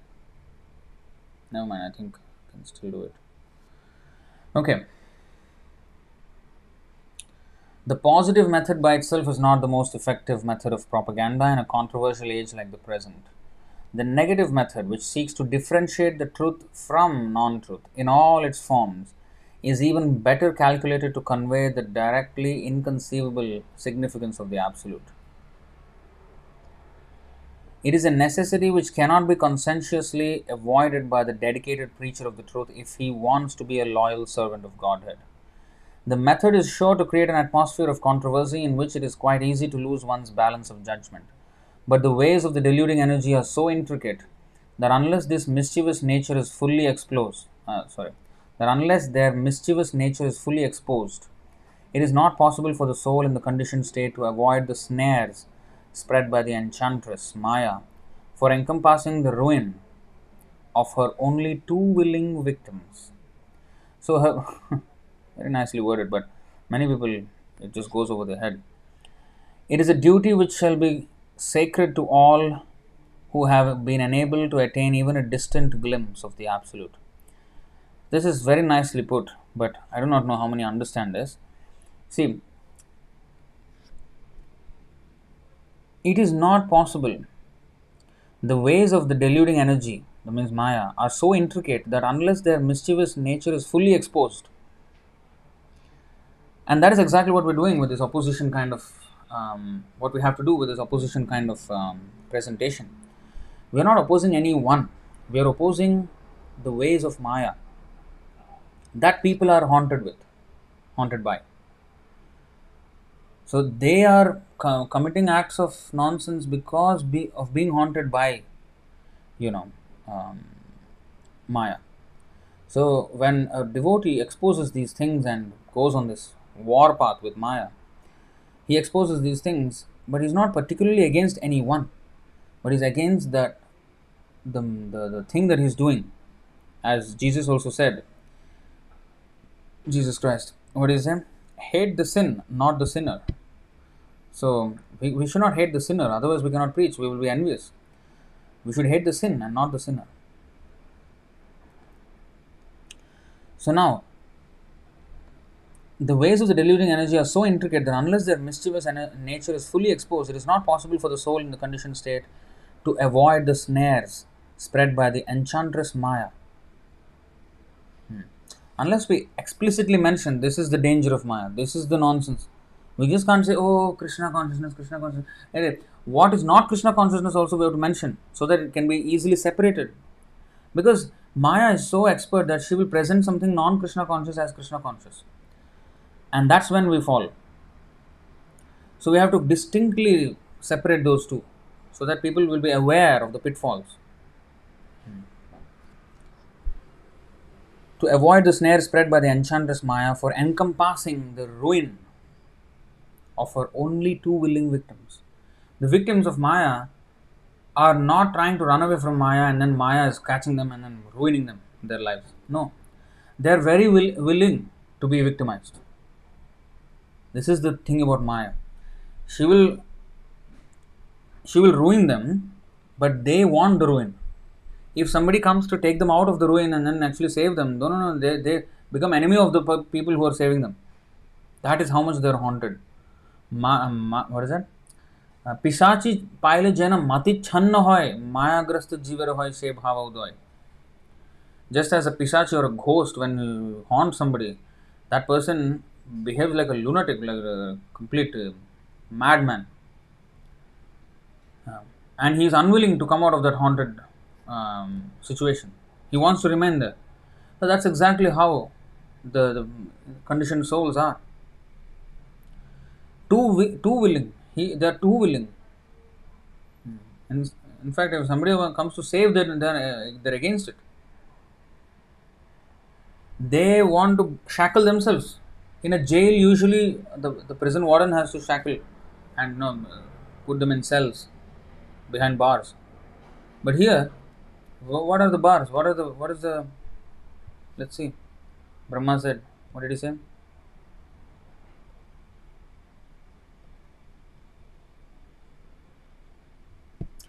Tavad. Oh, I have to show the screen.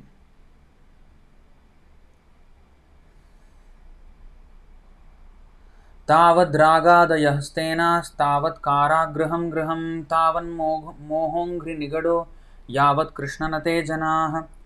My dear Lord Krishna, until people become your devotees, their material attachments and desires remain thieves. Their homes remain prisons, and their affectionate feelings for their family members remain foot shackles. What kind of a homes is prison? Not griham, it is karagraham. And usually, jail, the door is locked from outside, right, by the prison authority. Here, we lock the door from inside and get imprisoned. And we put high security lock. Nobody can break it. And we put a watchman there. If a devotee is coming to sell books door to door, he cannot enter. We want to imprison ourselves. Nowadays in Singapore, there are condominiums there. You cannot enter. Even if you want to do door to door book distribution, you cannot enter them because the guard is there guarding the place. Don't disturb. Maya is busy. Do not disturb. And let's look at this other verse. 7, 6, 11 through 13. Okay. Katham priyaya anukampitaya sangam rahasyam ruchiramscha mantran suhritsu tatsneha sitah shishunam kalaksharanam anurakta chittah putran smaramsta duhritrir hridaya bhratrin swasrirva pitarau chadinau गृहान् मनोज्ञोरुपरिच्छदांश्च वृत्तिश्च कुल्याः पशुभृत्यवर्गान् त्यजेत कोशस्कृदिवेहमानः कर्माणि लोभादवितृप्तकामः औपस्थ्यजैह्वं बहुमन्यमानः कथं विरज्येत दुरन्तमोहः. Such a beautiful verses. I mean, okay, you see this. How can a person who is most affectionate to his family, the core of his heart being always filled with their pictures, give up their association? Specifically, a wife is always very kind and sympathetic and always pleases her husband in a solitary place. Who could give up the association of such a dear and affectionate wife? Small children talk in broken language, very pleasing to hear, and their affectionate father always thinks of their sweet words. How could he give up their association? One's elderly parents and one's sons and daughters are also very dear. A daughter is especially dear to her father, and while living at her husband's house, she is always in his mind. Who could give up that association? Aside from this, in household affairs, there are many decorated items of household furniture. And there are also animals and servants. Who could give up such comforts? The attached householder is like a silkworm which weaves a cocoon in which it becomes imprisoned, unable to get out. simply for the satisfaction of two important senses, the genitals and the tongue. One is bound by material conditions. How can one escape? This is the prison. The silkworm. Silk is very expensive. But actually, that's the prison of the silkworm. So, unable to get out. Silk is expensive. It's like getting shackled by gold, golden chains. Oh, I'm shackled by gold. But you're shackled. Huh. That we don't see. Gold. So, the silkworm may say, I'm shackled by silk. But you're shackled. Yeah. So, that's our position. We are proud of the silk, but we're not knowing. So, this is the thing. We are so much, glamored. What is that? The glamour of material nature. We are so much, what is the word? Enchanted by the silky or golden presentation of Maya. Oh, latest gadgets, technology, and entrepreneurism, NFTs, and Web3, all new things, flashing. All this silkworm, we're becoming silkworms, imprisoning ourselves. Karagraham. So our job is the most important, to relieve everyone of this suffering, and we have to take it. Although it's a act of compassion. Of course, in our case, Prabhupada is the real deliverer. We are just servants in his mission. We ourselves have to become delivered first of all. We are not some great saviors who descended upon this world to save the world. But we are assistants of Prabhupada, who is actually saving the world. His books are the ones doing the job.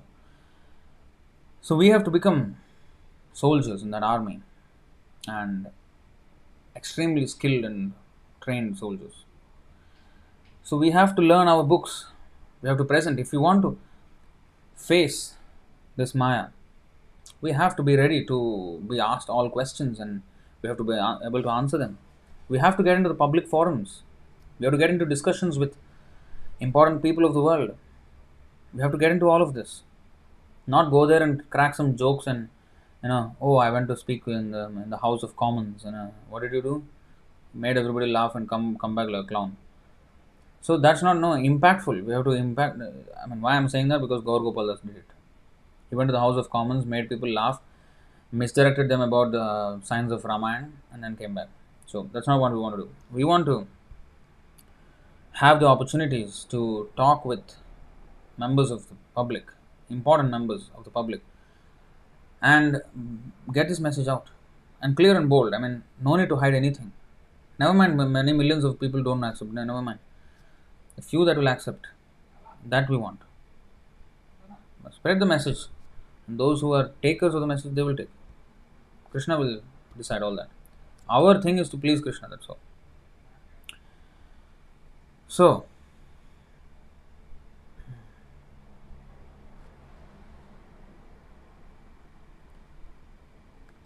going back all the way. Okay, this is always going to the end for some reason.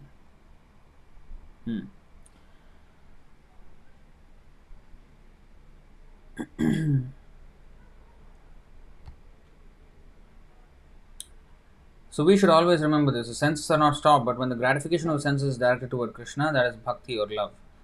And when the sense gratification is directed towards personal self, that is lust. This is the difference between lust and love. So Śrīla Bhaktisiddānta Sarasvatī Ṭhākura knew this art, how to turn our activities for the satisfaction of Krishna. And of course, our Śrīla Prabhupāda also knows this art. Any pure devotee would know. And he knows how to employ others in such art. This is the art of work. In second chapter of Bhagavad Gita, what is that? 2.50.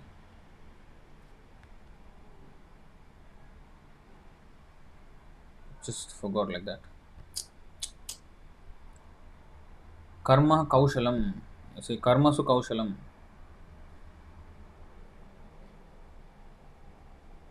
The art of all activities. A man engaged in devotional service rids himself of both good and bad actions even in this life. Therefore, strive for yoga, which is the art of all work. So, this is the thing. Karmasu kaushalam.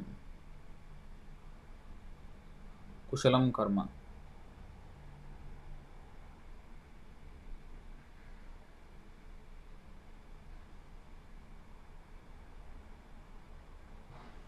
This is Krishna consciousness movement. Therefore, he wrote, wonder thy ways to turn our face, adore thy feet, your divine grace. Forgotten Krishna, we fallen souls. Why we are fallen? Because we have forgotten. Our relationship with Krishna is eternal. Unless it was eternal, how you Western peoples could be devotee of Krishna? Artificially, you cannot be a devotee of Krishna. The relationship is there eternally. Nitya siddha Krishna bhakti, sadhya kabhu noy, shravanadi shuddha chitte koroy uday. By the process it is now awakened. Shravanadi shuddha chitte koroy uday. It is awakened. Love between young man and young woman, it is not artificial. It is there. But by certain circumstantially environment, the love becomes manifest. Similarly, our love for Krishna, relationship with Krishna is eternal. Jiver Swarup Hoy Nitya Krishna Das. But we have to create such situation that eternal relation should be awakened. That is the art. That is wanted. So, forgotten Krishna, we fallen souls, pay most heavy the illusion's toll. Because we have forgotten Krishna, we are paying heavy toll, taxation. What is the taxation? The taxation is Nivartante Mrityu Samsara Vartmani. This human life is meant for understanding Krishna, but instead of understanding Krishna, we are understanding the so-called material science for sense gratification. This is our position.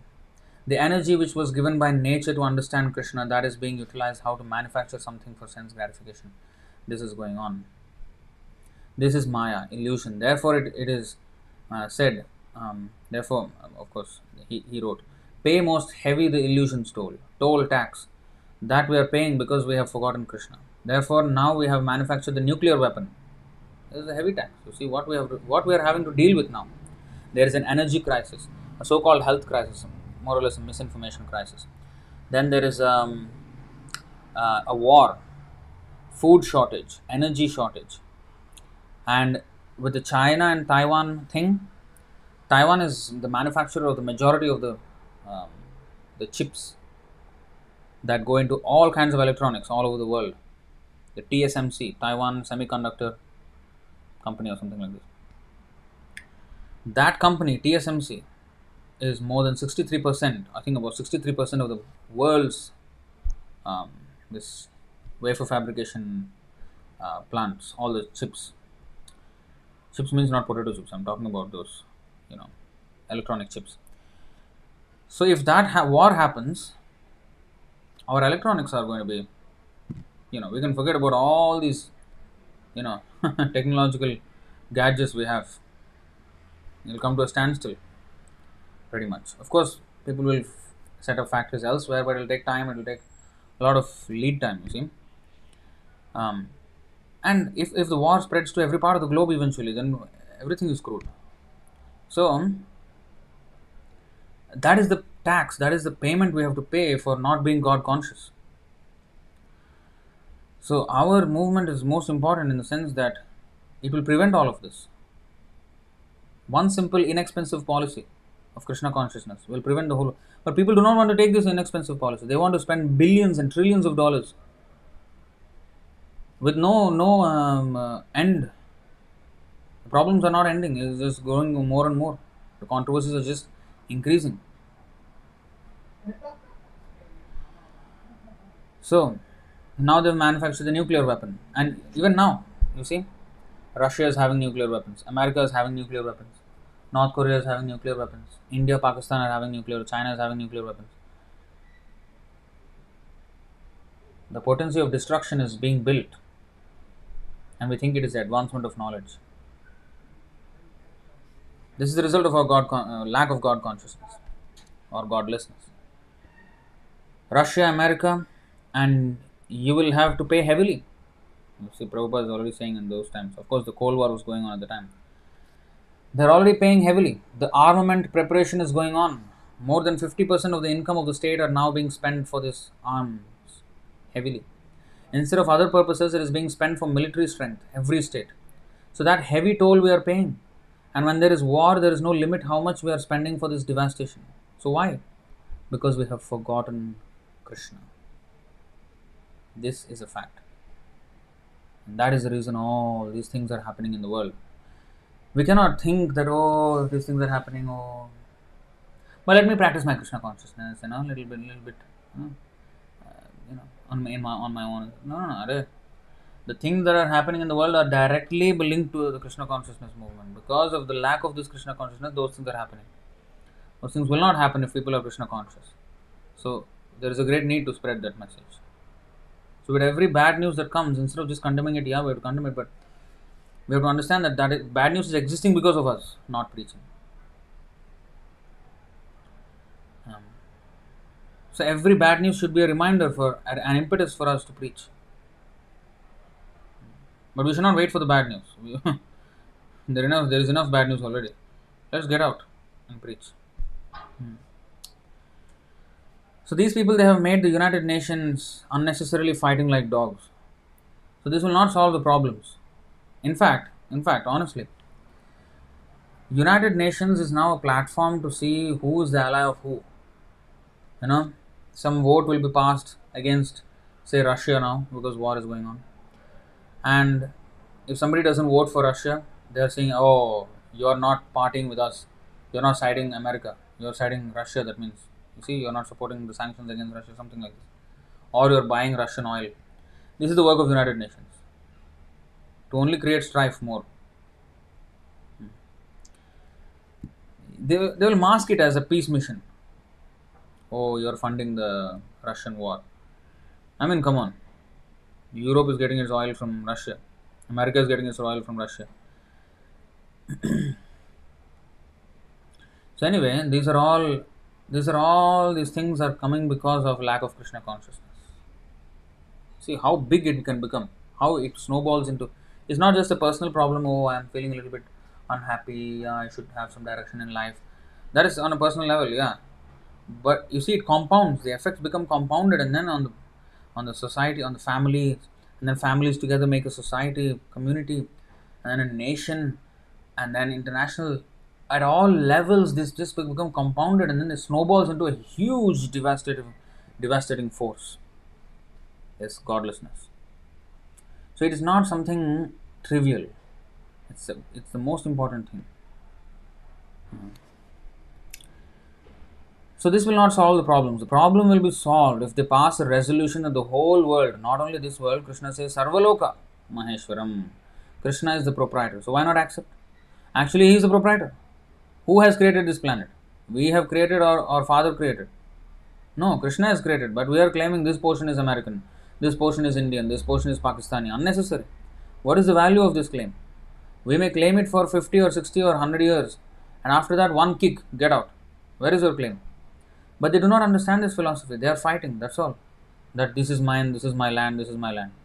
They do not know. Krishna said, Tatha Dehantara Prapti. You are American today, so tomorrow, even within America, if you become an American cow or American animal, nobody will care for you. Nobody will care for your politics. But this art they do not know. This science they do not know. They are under illusion. They are thinking that I shall continue to remain American, so let waste my time for American interest, so-called interest. There cannot be any interest. Prakrite kriyamanani gunai karmani sarvashaha. Everything is being done by nature, and we are simply falsely thinking ahankar vimudhatma kartaham iti manyate. This illusion is going on.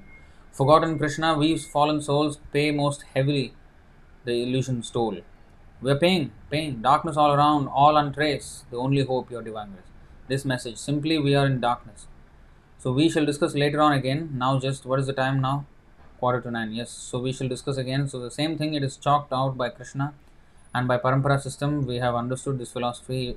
Evam parampara praptam imam rajarsho viduham. So keep this parampara system. This Vyasa Puja is parampara system. Vyasa Puja means to accept this parampara system. Vyasa. Guru is the representative of Vyasadeva because he does not change anything. What Vyasadeva said, your Guru will also say the same thing. Not that, oh, so many hundreds of thousands of years have passed away, therefore I will give you a new formula. No. There is no new formula. The same Vyasa Puja, same philosophy. Simply we have to accept it. Then our life will be successful. Thank you very much.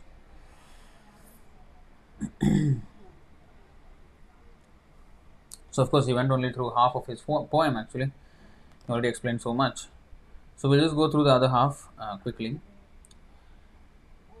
Forgotten Krishna, we fallen souls, paying most heavy the illusion's toll. Darkness around all untrace. The only hope, His divine grace. So darkness all around, all what is that? Ignorance. Message of service thou hast brought, a healthful life has Chaitanya wrought. What is wrought? Wrought iron. That's what I know. Labored or beaten or shaped, made or fashioned in the specified way. So the Chaitanya's way, the Chaitanya's path, Lord Chaitanya's path. A healthful life as Chaitanya wrought, message of service thou hast brought. So unknown to all, it's full of brace. That's your gift, your divine grace. So what is brace?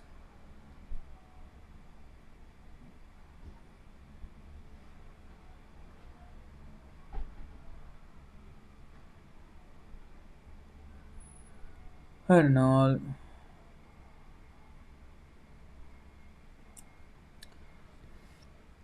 So the Chaitanya Mahaprabhu's way of service, what is that? Kirtaniya Sadahari. Shravanam Kirtanam Vishnu. Actually, there is a verse. The Shravan Kirtan is the topmost. I mean, the best form of.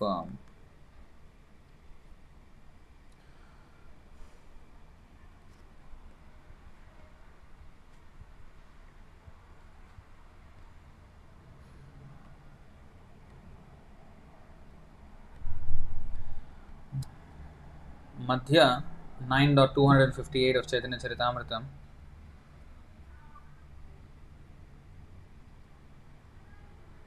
Wrought. Be engaged in physical or mental activity in order to achieve a result. Do work.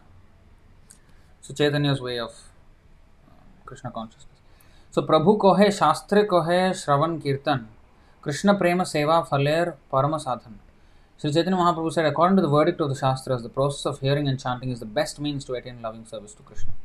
Of course, Krishnarthya Akhila Cheshta, all activities for Krishna. But it all starts with hearing and chanting, and then everything else will follow. Okay? So, and Chaitanya Mahaprabhu is very easy. Anybody can take it up. Even a child can take part. Animals also took part in his movement.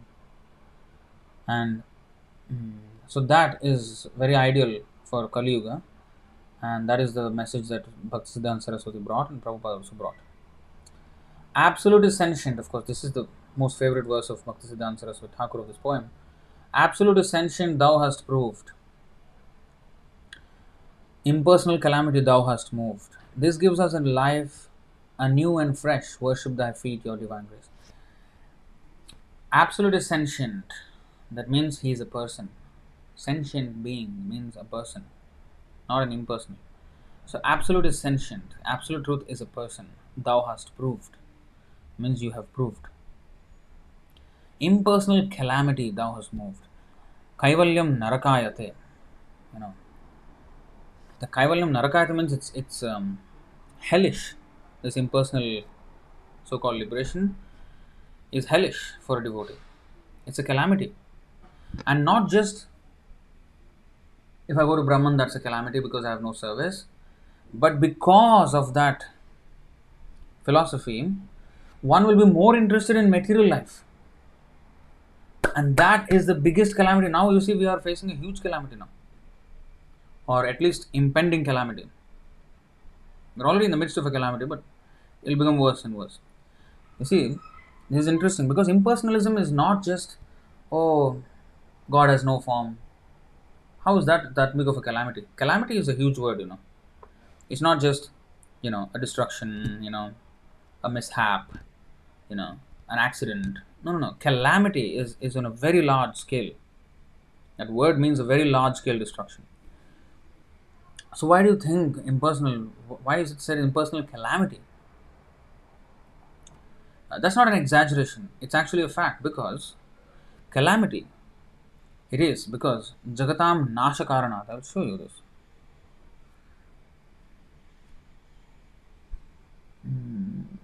Madvimukhan Guru. Actually, if you go to here, 7 Adi 7.110, you will have this, all these verses. Actually, sometimes devotees underestimate impersonalism. Yeah, it is bad, yeah, but I understand Krishna is God, so it's okay. Actually, they do not know the tentacles of this problem. I mean, how it is so far reaching that the entire world is gripped by it and is heading on a suicidal course. You see, Tahir नाहिक दोष ईश्वर आज्ञा पाया गौणार्थ करिलो मुख्य अर्थ अच्छा दिया. Now Shankaracharya is Lord Shiva himself, and Lord Shiva is meant for destruction. Tandava Nritya, the Tandava dance, the dance of destruction at the end of the creation. That's not the only destruction he does. He does destruction at many levels.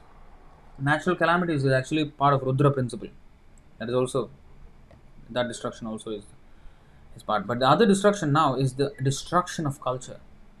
And Mayavad philosophy as propounded by Shankaracharya is the destruction of culture. Of course, his was a timely necessity because he was saving the land of India from Buddhist influence and he brought back the Vedas.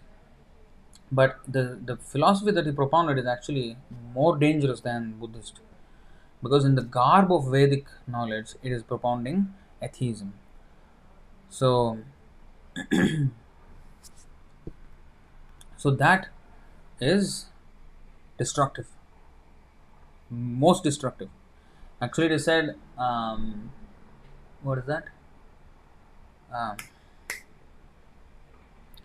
Vedana mania bauddha hoita nastik. Vedanta vakya bauddhate adhik. Aditya is asking, Buddhism is wrong? Yes. It was a timely necessity. Buddhism, Lord Buddha is incarnation of Krishna, one of the Dashavatar. Don't be too taken away by sound bites. Try to understand the philosophy before you understand the whole thing. What are you saying, Prabhu? Yes, I know what I'm saying. So, Bauddha with a Nastik. So, see, I have explained this many times, but you did not attend the time, so never mind. I don't have time to go through the entire thing now, but Vedana mania Bauddha hoita Nastik. Vedashraya Nastikyavad Bauddha ke adhik. The Buddhists do not recognize the authority of the Vedas, therefore they are considered agnostics. However, those who have taken shelter of the Vedic scriptures yet preach agnosticism in accordance with the Mayavad philosophy are certainly more dangerous than the Buddhists. Now, of course, the Buddhists, seem like peaceful people and all that, but they reject the Vedas, they reject the word of God, and that is the beginning of atheism. But Buddha himself, although Krishna himself, he preached this atheism because people were misusing the Vedas. They were killing animals because in some parts of the Vedas, for those people who are not very advanced, they want to eat meat, for example. It is a very sinful habit. So to regulate that, there are rituals in the Vedas for those kinds of people in the tamasic guna, in the mode of ignorance. Those who are not sattvic, not rajasic, but tamasic. So there are rituals meant for them where it is said that only once in a month you can eat on Amavasya day, on the dark moon night, and you have to offer it to the Kali deity, and the temple should be outside the precincts of the city in the forest. You have to go there and offer only a goat, nothing else, and in one stroke, jhatka method, we have to kill it, not the saw it, let all the blood come out. That's not our way, Vedic way, because that causes more pain and it is more sinful. So here, jhatka method, kill it in one, and before I kill it, I have to say this mantra, defining the word mamsa. Mamsa means meat. Mam saha khadati iti mamsa. So mam saha khadati means now I am trying to kill him and eat him. He will have the right to kill me in his next life and eat me in my next life. So that's the contract I am signing before I'm killing. So, and it's only done once a month. So this is the whole idea of the Vedic, that ritual is to restrict and make the person understand that this is actually not good. You have to stop it. It's injurious to your own health. Just like cigarette packet will have injurious to health. Picture will, in Singapore there is picture of some diseases and all that. So the whole idea is to discourage you, and there is tax, heavy tax on such products. The whole idea is to discourage you. But if I still want to pay the tax, look at the picture and everything, understand everything, and still like an idiot go and smoke, and that's up to me. You see? Then that is at my own peril, at my own risk. So that's what Vedas had. Now,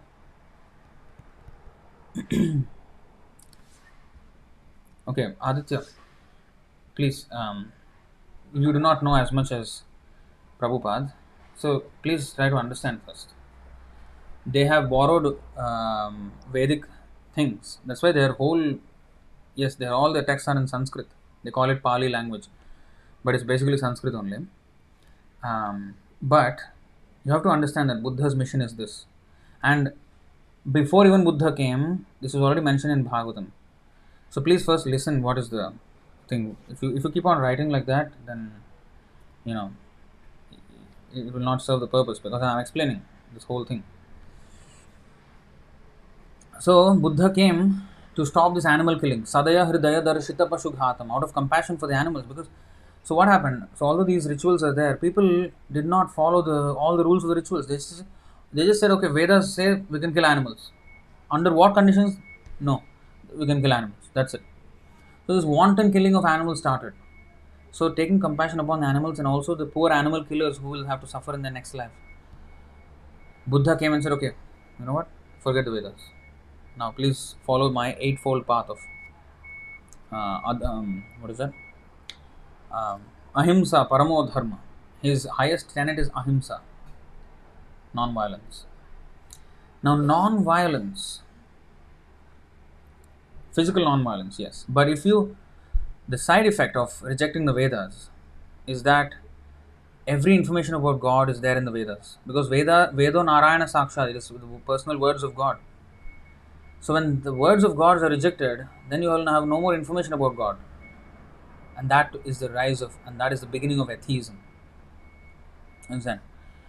So that's how Buddhism actually gave rise to atheism. Even now they do not believe in the Buddhist Vedic texts. They do not. If they believe in the Vedic texts, they have to believe the supremacy of Narayan. They don't actually believe in the Vedic texts. They have sutras and all, yes, but it's not Vedic texts. We can say it's just another form of Vedic rituals. Yes, because the origin is from Vedas. But they have deviated. They have completely, it's no God there. Buddha is also not considered a God in their philosophy. Buddha is an enlightened one, and you can also become a Buddha. That kind of philosophy they have. So that is dangerous philosophy. So if I am speaking something about myself and if you reject it, then how are you going to know about me? So when God is speaking about himself in the Vedas, but Buddha rejected the Vedas, and so Buddhists also rejected the Vedas, how will they know about God? So that is a side effect of rejecting the Vedas, of course, for one purpose of saving the animals and the animal killers. So the side effect was that there was no more information about God now, authoritative. So Shankaracharya came and replaced that. He did not replace the philosophy. His philosophy remained pretty much the same, because the whole of India was under Buddhist rule, thanks to Ashoka.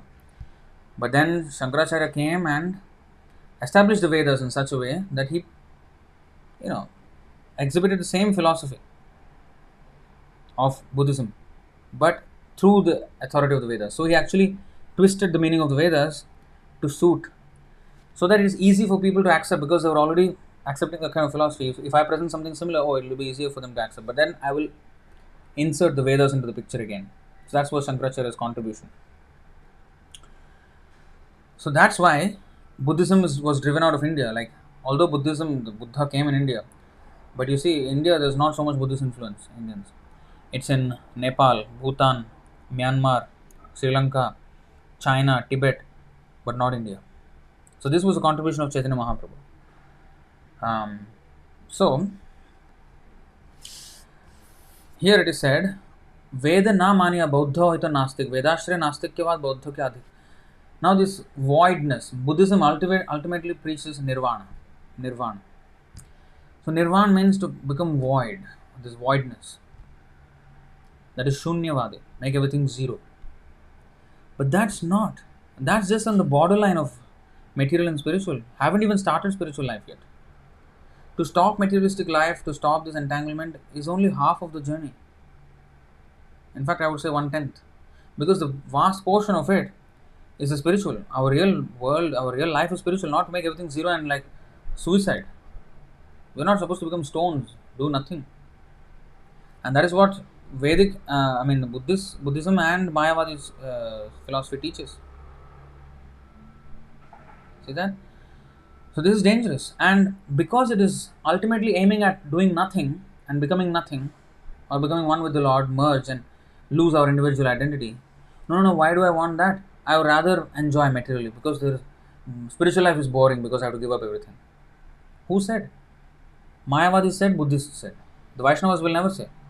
Vaishnava's life is full of activity in the service of Krishna. The spiritual activity. We are active. We are active by nature. Nahi kaschit kshanamapi jatu tishtatya karma krit. 3rd chapter, 5th verse of Bhagavad Gita. We cannot stop doing anything, even for a moment. But it is like a naughty child. If you ask him to just shut up and sit down, that is not a very effective way of controlling him. If you engage him in a positive activity, automatically he doesn't do negative activity, and he is actually engaged in constructive activity. Whereas if I say to ask him to sit down and do nothing, after some time, because his mind is active, he will go back to that naughty activity again. So our mind is naughty at the moment. We are in materially conditioned. We cannot just stop everything and then be at that suspended moment, in a suspended form. No, we have to act positively. Positive activity should be there, and that positive activity is Krishna consciousness. To serve Krishna. What should I do? If I should not do all these materialistic activities, what should I do? Because doing I cannot stop. You just ask me not to do anything, that's not possible. We are not dead stones. That's exactly what differentiates us from stones or dead matter. We are living beings. Living means thinking, feeling, willing, acting. So these are the very fundamental or characteristics of the soul, living entity. So we cannot stop doing anything. So we have to do what is actually supposed to be done in our constitutional position. So Buddhism and Mayavadi philosophy curtails this, and that's why it's dangerous, and that promotes materialistic life, because I want to be active. Oh, there's no activity there. Some people want that. Yeah, I want to go away from this materialistic life and just be, suspended in this bliss. But they can't stay there for long. And other people looking at it, oh, there's nothing there. Okay, never mind. I want activity. So it promotes materialistic life. And that's why it is so dangerous. It's so dangerous. And also, because if there is no person, impersonal calamity, if there is no person, oh, there is nobody looking at me. I can do any damn thing I like. There's no law. I can do anything. There's no such thing as sin and all. Sin, okay, you say sin and piety, who's there to govern? There's nobody looking at all of this. So, So, that is the other thing. They'll become lawless. If they think that there is no oversight, there is no, witness to all their actions, and there is no law of karma, and they'll do anything they like. And that is exactly what is today's world. Impersonalism. Oh, there's nothing. Universe, there's no control over everything. We can do whatever we like. That is the problem. That is the very core of the problem. And this is all brought about by this Buddhist and Mayavadi philosophy. Although they don't look as destructive, but they're actually very, very destructive, because they change the very direction of thinking of the human beings.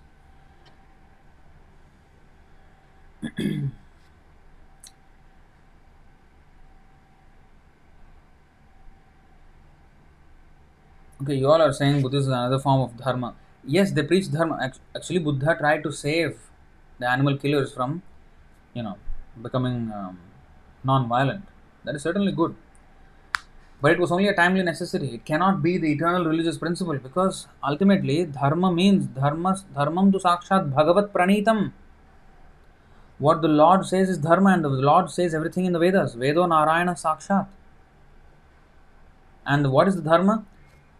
Krishna says in Bhagavad Gita, Sarva dharman parityajya mamekam sharanam vraja aham tvam sarva papebhyo mokshayishyami masucha. You surrender unto me and serve me in devotion exclusively.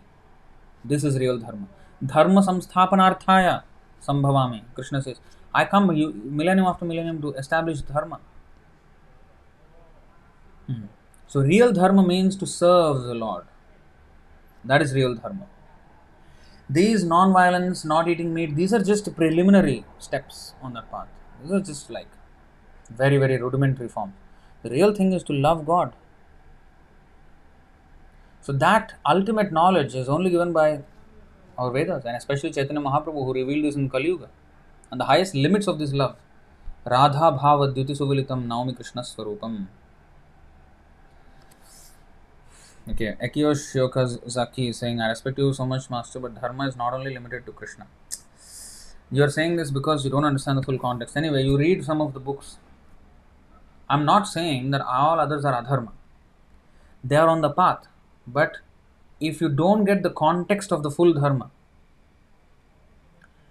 then you will miss out. You will fall back. We are not saying that other religions are not dharma. Yes, they are definitely on the path of dharma. They are pointing towards the ultimate goal. But the ultimate goal in all its variety and all its glory has not been described anywhere except for the Vedas. So how will you sustain the journey to the summit? It is pointing at different directions to the right path. Now, Buddhism will take you until Nirvana, but not beyond that.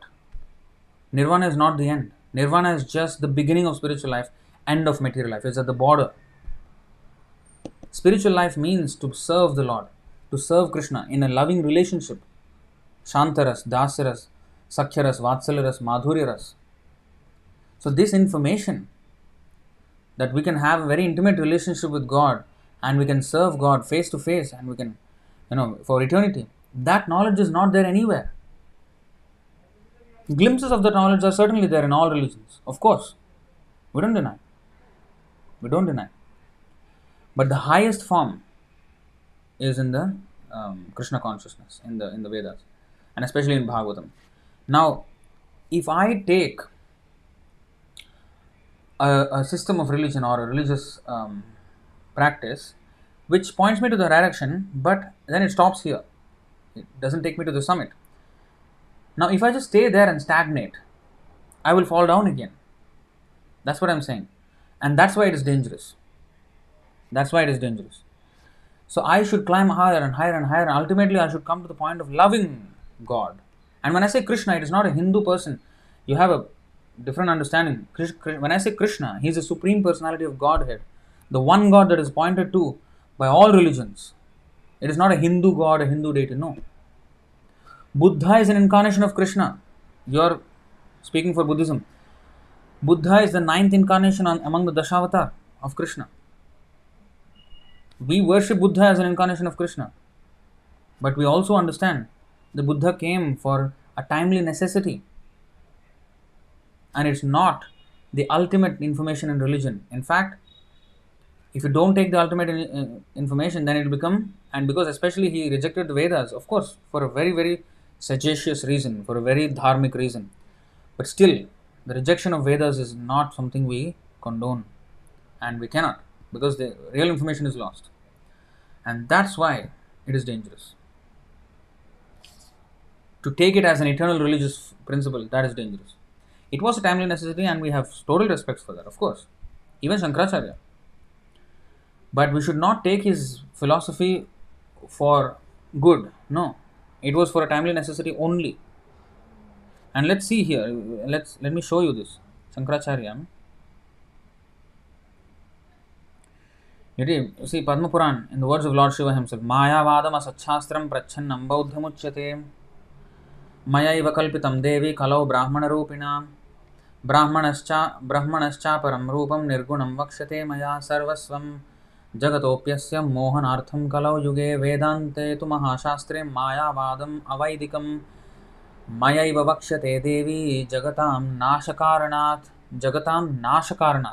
Lord Shiva is saying, the Mayavad philosophy Lord Shiva informed his wife Parvati is impious, asachastra.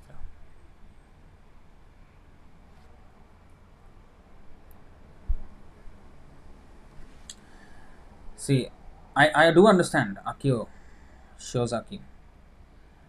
Yes, that was a timely necessity, I'm saying. I'm not denying. We know the original Buddhist scriptures and the whole the philosophy. We're aware of it.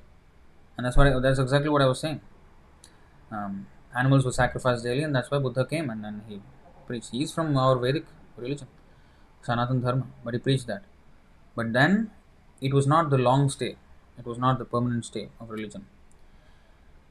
It is. It was a timely necessity because, as I already explained, nirvana is not the highest goal. So, you see here, the Mayavad philosophy is impious, asachastra. It is covered Buddhism, veiled Buddhism, prachannam Bauddham. Prachanna Bauddham means hidden Buddhism, masked Buddhism. It is covered Buddhism. My dear Parvati, in Kali Yuga, I assume the form of a Brahmana and teach this imagined Mayavad philosophy. In order to cheat the atheists, I describe the Supreme Personality of Godhead to be without form and without qualities. These atheists are Buddhists. Similarly, in explaining Vedanta, I describe the same Mayavad philosophy in order to mislead the entire population toward atheism by denying the personal form of the Lord. And in the Shiva Puran, this is Nashakaranat, for the purpose of destruction of the world. Because to destroy the culture, it just spirals down very quickly. In the Shiva Puran, the Supreme Personality of Godhead told Lord Shiva, Dvaparado yuge bhutva kalayama manushadishu svagamaihi kalpitaistvam cha janan madvimukhan kuru. In Kali Yuga, mislead the people in general by propounding imaginary meanings for the Vedas to bewilder them. These are the descriptions of the Puranas. So, this is at the heart of all materialism, this impersonal calamity thou hast moved. So that Bhaktisiddānta Sarasvatī Ṭhākura has removed, and Prabhupada, of course, removed as well for the whole world. So that is the reason why he said, impersonal calamity thou hast moved. This gives us a life anew and fresh. Krishna consciousness is always fresh. Nitya nutanaha. Konu tripyeta shrinvanaha. Shrutagno nitya nutanaha. Brahman Krishna katha punyaha. Madhvir lokamalapaha. So this is there in the Srimad Bhagavatam. The topics of Krishna are ever fresh. And Krishna's service, everything is ever fresh. 10th, Rukmini is saying this. 10:52, 20, I think 20. Yeah. Brahman Krishna katha punya madhvir lokamalapaha konu tripyeta shrinvana shrutagno nitya nutanaha. Always novel. Nutana means new. What experienced listener or Brahmana could ever grow satiated while listening to the pious, charming and ever fresh topics of Lord Krishna which cleanse away the world's contamination? It's actually very fresh. Krishna consciousness is very fresh. It brings us out of this polluted air of Kali Yuga. And we can breathe fresh air. And not just, literally we can breathe fresh air if all these materialistic industries are cut down, factories are cut down, but also breathe fresh air in the mental state of things. I mean, how we are facing, how much anxiety we are facing at the moment, we can completely come out of this by Krishna consciousness. Worship thy feet, your divine grace. So Bhaktisiddānta Sarasvatī Ṭhākura brought forth that message. Had you not come, who had told the message of Krishna forceful and bold? This is so important. He is called Lion Guru, Simha Guru. Forceful and bold.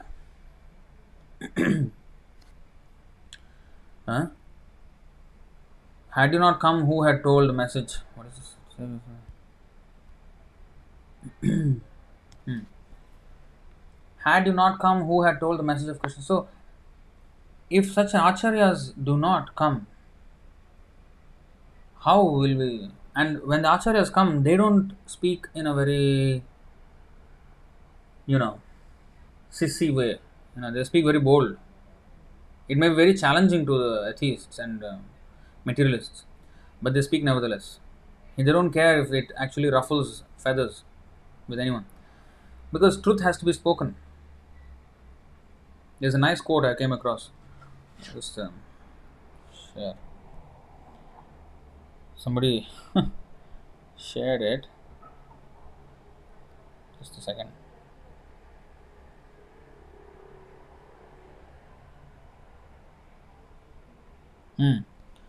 Truth sounds like hate to those who hate the truth. Truth sounds like hate to those who hate the truth.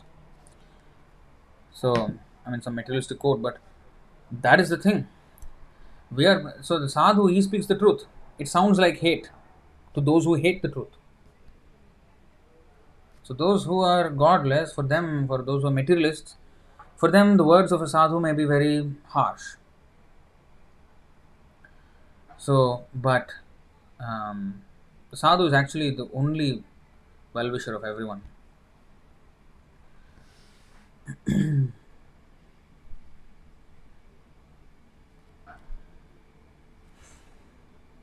Akio Shozaki is saying, Krishna is so loving and accepting, then why is it even necessary to serve him that much? Prabhu, you shouldn't say that Buddhism is atheism. Buddhists believe in a lot of Indian gods. That is a morphed version of Buddhism. The original version of Buddhism preached by Lord Buddha is atheism. And he did it. I'm telling you many times, it is atheism because he rejected the Vedas. Yes, he preached non-violence superficially, but he rejected the Vedas, and that is violence, because you will be misleading the people. But he had to do that at that point to save the animals. It was a timely necessity, certainly, but don't please misunderstand this. Try to understand it, what I am saying. It's not I am saying Buddhism is atheism. It is Shastra saying. Chaitanya Mahaprabhu said it. Okay? And all the Bhaktivinoda Ṭhākura has pointed out all the things of Buddhism, point for point. Madhya Lila 9th chapter 49th verse purport. You can see the entire description of Buddhism and all their points, how they are countered by Vaiṣṇava philosophy. Where are the faults of Buddhist philosophy? So you have to know more. It's not I am saying out of some vanity, some fanaticism. No. We have read. So you have to read, then you will understand this. I understand you have, feelings for Buddhism, but that's because you have read that much. But when you have this understanding of Krishna consciousness, so then you will understand actually its place. Buddhism had its place in the restoration of religious principles. Yes, certainly. But it's not the ultimate religious principle. It served its purpose in the restoration process, but it's not the ultimate end of all religious principles. The ultimate end is savai pumsam paro dharmo yato bhaktir adhoksha je ahaitu ki apratyahata yayatma suprasidati. That is real religion, to love God. But here there is no information about God in Buddhism. How will you love? So just some moral principles were taught to bring the people at least to human standard. That was definitely done. Then you have to climb higher than that. And Buddhists believe in a lot of Indian gods. Yes, but it's all sentimental. Hindus believe in a lot of Indian gods and Buddhists believe in a lot of Indian gods. And first of all, God is not Indian. And it's not Indian gods. They're not Indian gods. They're not Indian. They don't have an Indian passport. They're in the heavenly planets. And they are demigods controlling the different aspects of the universal management. They are not made in India. They are not some Indian philosophy or mythical figures. No. They are the people, they are the great servitors of the Lord in the matter of universal management. Whether you like it or not, whatever religion one professes, the demigods are always there, controlling every aspect of our life through natural supplies, or cutting the supply whenever necessary. So this Hinduism, Buddhism is all. I'm not talking for Hinduism here. Hinduism is another soup. It's a soup of all kinds of speculations. So Hinduism is not what we are trying to propagate here. The pure religion, which is Sanatan Dharma, the eternal religious principles, that is what we are saying.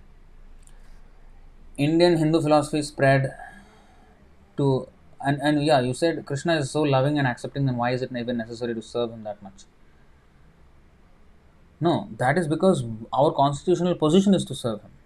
He is loving and merciful does not mean we will do all sinful life and bring about unhappiness to everybody. And then he is still loving us and caring. Just do all nonsense. Never mind. I will supply you all facility for nonsense. No, he will punish us. That is love. If he is If he is so loving and accepting, then why is it necessary to serve him that much?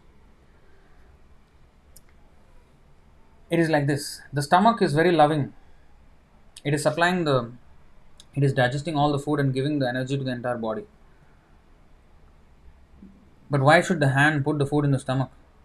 Put the food in the stomach? Yes. Why? Why should we serve?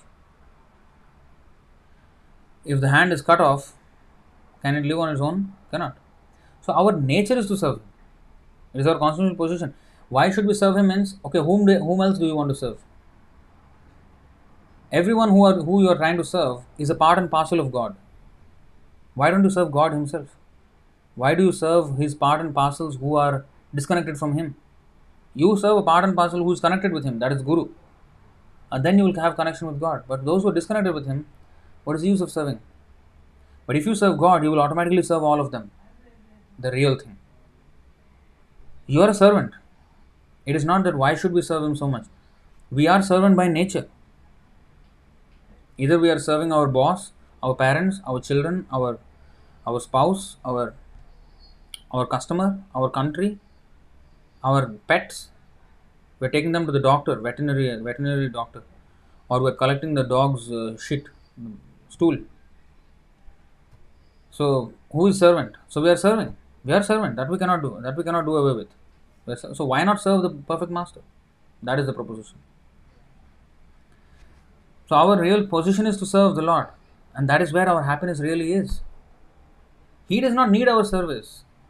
We need to serve him. Krishna does not need anything from us.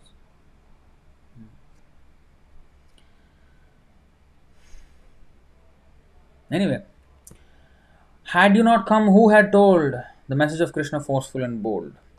So the Acharya has to, he will do forceful preaching.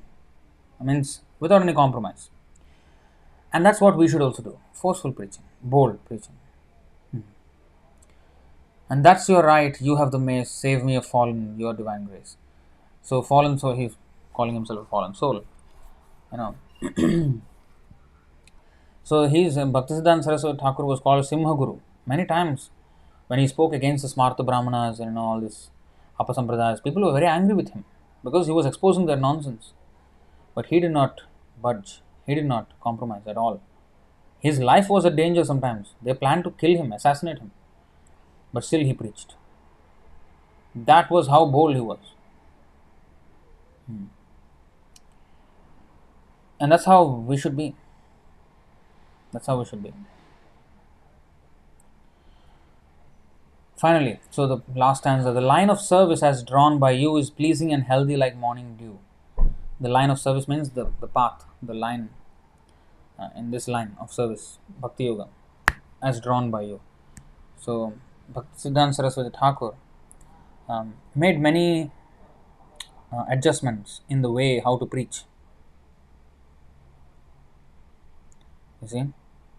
Now, you're all having a fight in the comment section. Please stop it and listen to the lecture because this is not a battlefield for you to fight on. Please try to understand. Okay, you are saying Sanatana Dharma, crime cases in India, women are not even safe in India. Well, women are not safe anywhere. Okay?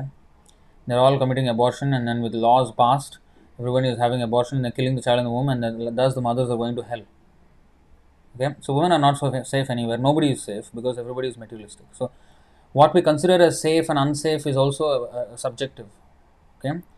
Factually, if you look at it from Vedic perspective, everybody is unsafe here in this material world. So please stop all that war there and please listen to the session. Okay? You have to learn how to become good listeners first. Then you will understand things. If you just come with an argumentative attitude, then how I can help? I'm not here having any vendetta against any religious process or anything. No. We are just explaining how things are. If you feel it uncomfortable, you first know more first. Learn more. Why is he saying like that? Can you point me to any material that can help me? Yes, then we will point you to. I can actually suggest you, if somebody can share with me the link, you can actually read. I don't have time now, but you can read this Chaitanya Charitamrita. If you want specifically about Buddhism, you go here. Chaitanya Charitamrita Madhya Lila, 9th chapter, 49th verse. Please somebody give me a link so I can share it on screen as well. Please save this link and go and read this. Then you will understand what Buddhism actually is and how Vaishnavism is.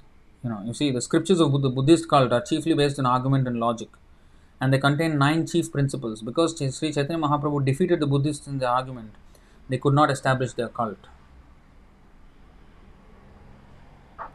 So this happened. Chaitanya Mahaprabhu, who is Krishna himself, yeah, this is this has happened. This incident, and Bhaktivinoda Thakur, he explains in this whole purport. You can go and read this, such extensive material on Buddhism, and all the 9 points covered here. Go and read this, and if somebody can share me the link, I can share it on the screen. Please go and read. We are pointing you to the material. Please go and read. Do understand. Do try to understand before you comment. Of course, you may have feelings. Everybody has their feelings. I don't deny. But feelings are not facts. We have to know facts and base our feelings on the facts, not just misinformation. Yeah.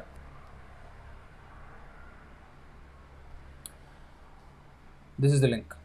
Okay. Prabhupada.io/books/cc/madhya/9/49.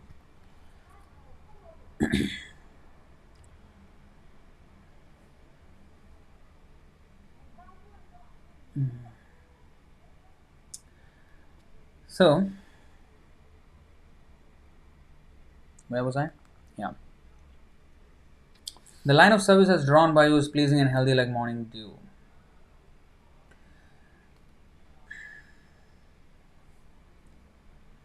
I don't know if I think some of you must have experienced morning dew, and if you walk on it, how nice the feeling is on grass, the dew on the grass, and you walk on the grass with morning dew. It's very healthy as well, Ayurvedic.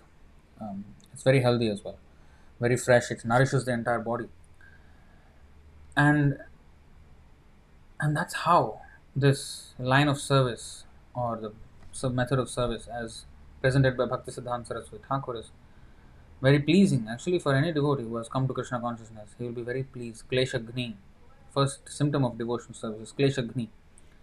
We will be relieved of our miserable condition, or this troublesome condition of material life. The oldest of all, this line of service, Sanatan Dharma, is the oldest of all. Sanatan, there is no beginning when this religion is started. It is eternal religious principles. The oldest of all, but in new dress. What is this new dress? New dress means the way Bhaktisiddānta Sarasvatī Ṭhākura had made many adjustments. Like he was the first to use modern amenity like a car. He travelled in car. Of course, Prabhupada took it to the next level. Ship and then plane, aeroplane. We will use rockets if needed, but we will have to. Prabhupada said in his purports, even missiles can be used. So, but of course, our thing is not to destroy. But the thing is, anything can be used in Krishna's service. Now, so he did that, and he did many such. He held the sacred. The printing press as very sacred, and he kept the printing press next to the deity room, so that the deity can always hear the sound of the printing press. That means Krishna can be satisfied with the sound that his message is being distributed, printed and distributed. So similarly, on these communication platforms, we have to do that. So we really have to think like this, of dominating the media space.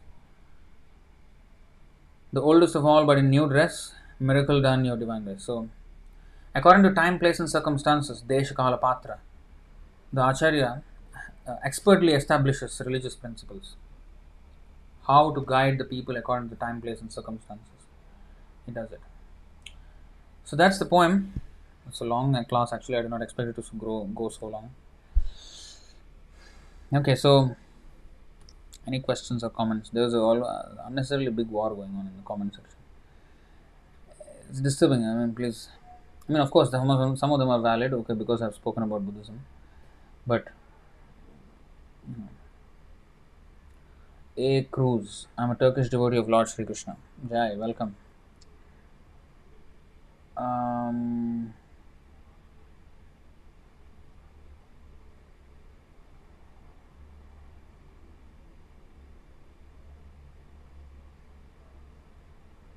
How to understand 2:35 purport? Well, I'm not going to digress into that because it's not the subject of today's class. Maybe you can ask in an AM session, maybe next week, something like that. Vishal, please upload Tattvadarshan episodes on Instagram. I was thinking of another format for this, maybe in a future time, but at this time I don't have the bandwidth to do such a show. I did that show when things were more quiet in the lockdown time, when we had nothing and I could have some time every day. I was doing it, but given some time, actually I need to sort out, so I can't accept all responsibilities at once. So I want to take it step by step. So I need to stabilize many aspects of my service and get them running smoothly. Then I can devote more time to newer projects like this. So this Tattvadarshan show, I wish to bring it back again because there are many things that I want to say, but at this point, no, I don't have the bandwidth to do that. But if I do that again, I will not do it on Instagram probably. I will do it on YouTube, because YouTube live stream, it's more evergreen content here. If you put it in Instagram, almost nobody will look at it again, because nobody's going to search in Instagram. Whereas here it's a search engine, and then the consumption, the psychology of consumption in YouTube and Instagram is different. Instagram is all about recency, whereas YouTube is all more about evergreen content and search capabilities and all of that. So I would resume the show on YouTube if whenever I'm doing that, but at this point I don't have the bandwidth. But I definitely want to get into that space again, and it has to be done on a big scale, because there is a lot of things that we need to comment on, that we need to share the application of our religious principles in the practical cultural scene, and to shape the culture of people. Because they think always that you people are in your own silo, you're discussing Bhagavad Gita, Krishna, all this Leela and everything, but you're not addressing practical situations of what are the problems going on. They don't understand. We're actually addressing. But if the title is about some practical problem, then they will look at it, and then we will inject Krishna conscious material into that and give the answer how to solve this problem with Krishna consciousness. So that kind of a thing. Our Krishna conscious take on Krishna conscious commentary on world affairs and cultural affairs or policy affairs. So these have to be addressed, and we will do that. And recently I started Substack. It's a writing platform. It's like a newsletter come newsletter come blog, basically. So there also I want to share some study notes of mine, whatever my observations, maybe when I'm reading or something. Sometimes it's just reflections and sometimes commentary. So that's where I want to actually start off doing this commentary kind of thing. But eventually, yes, Tattvadarshan show will have to come back.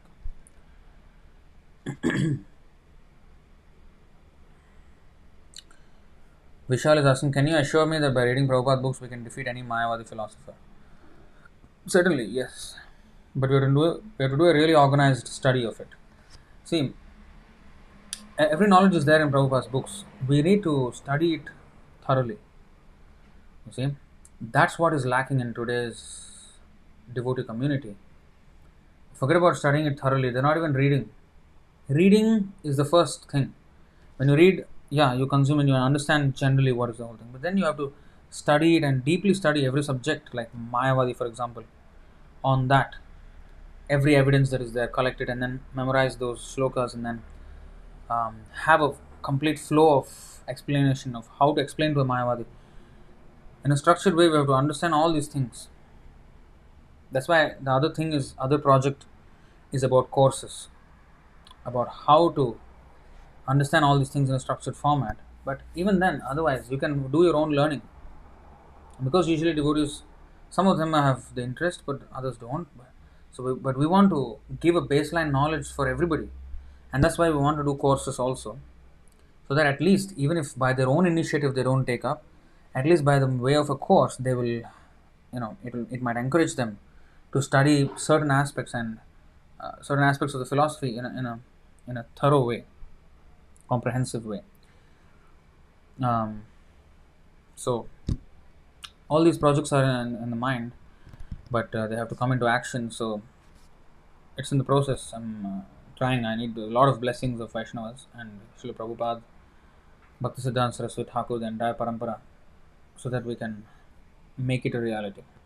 All these media projects, media is something that is most seriously we have to take it up. Anyway, I've said that many times today.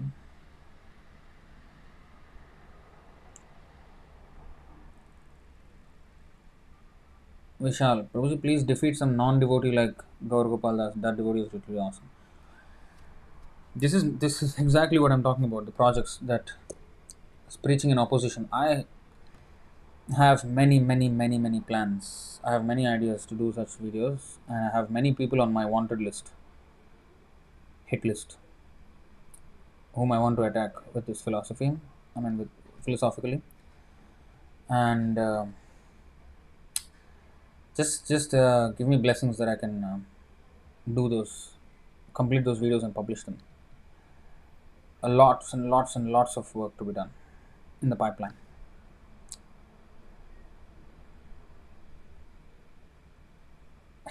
Ponuruvan is saying that Tattvavit Das was groomed in Singapore. Krishna guided him to be the next chief to save present day youth. I don't think I'm anywhere close to that. I need to save myself. But I mean, the message has to go out definitely. So that has to happen. Until then, I won't feel very satisfied actually.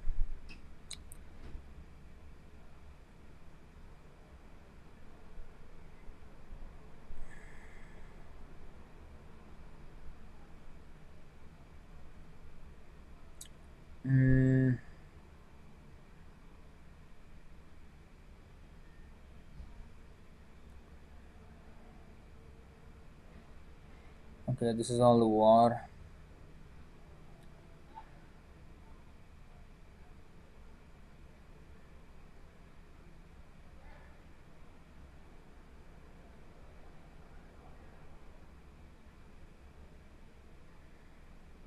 Okay, Divya Mataji is saying, I offer my respectful blessings unto you. All glories to Prabhupada, all glories to you. Very wonderful lecture, Prabhuji, on using all means of communication.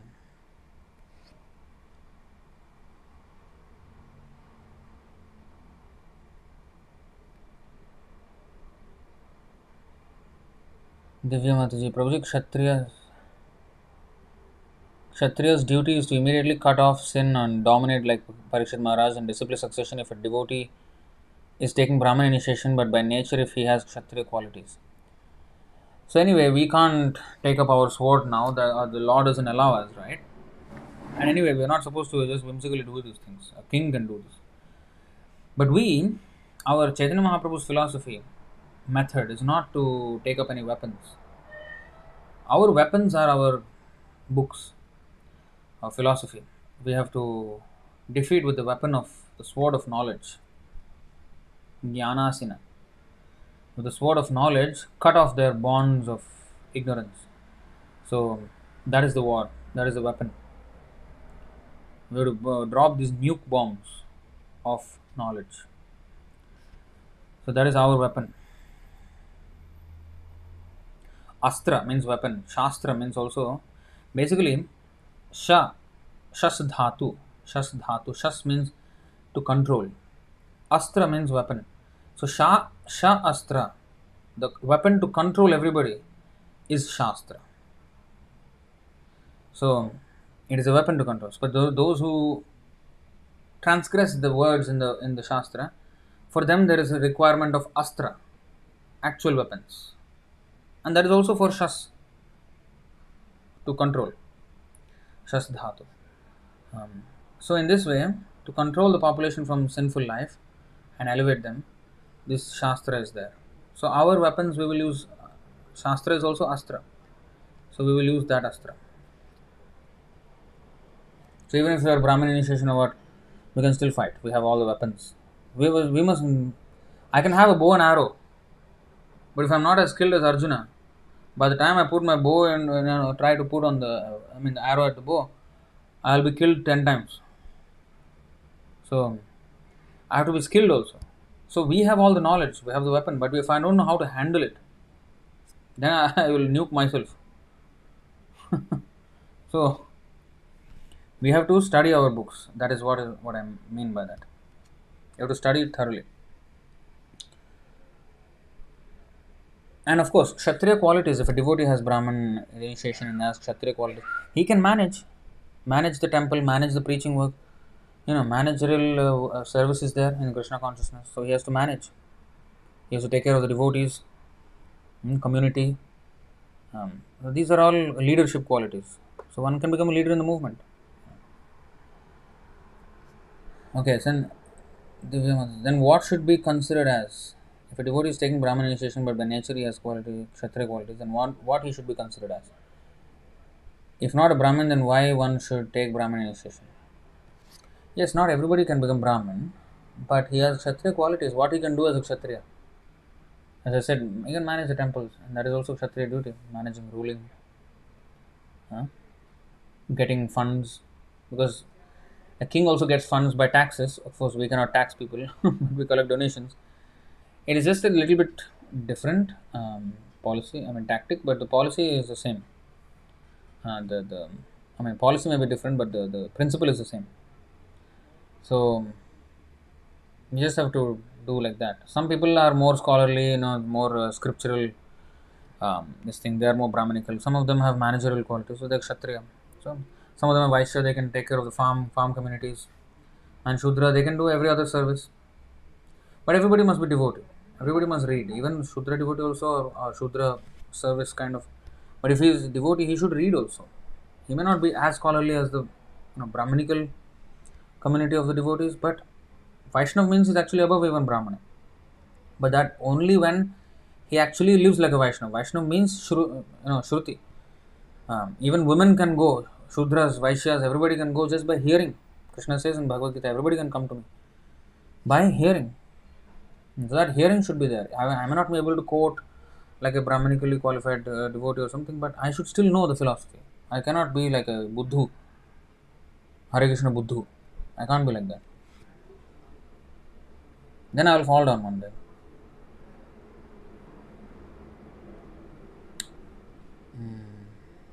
You say you like the deity Krishna, but I don't believe everything Prabhupada said. Then that is your misfortune, because what Prabhupada said is actually what Krishna is saying. So that's where our independence is misused. Exactly. So if you are fortunate, then you will accept. But just keep on reading. Eventually, you will see that actually whatever he is saying is truth. There's no untruth in that. If anything that I disagree with is because of my inability, or lack of understanding, lack of intelligence, or lack of piety, or whatever it is. But if I keep on reading him and with faith, associate with other devotees, then you get the faith also. Many misconceptions we may have, we will get them clarified. So now you may not believe, but whatever he's saying is fact. There's no doubt about it. If you're fortunate, then you will come to believe it.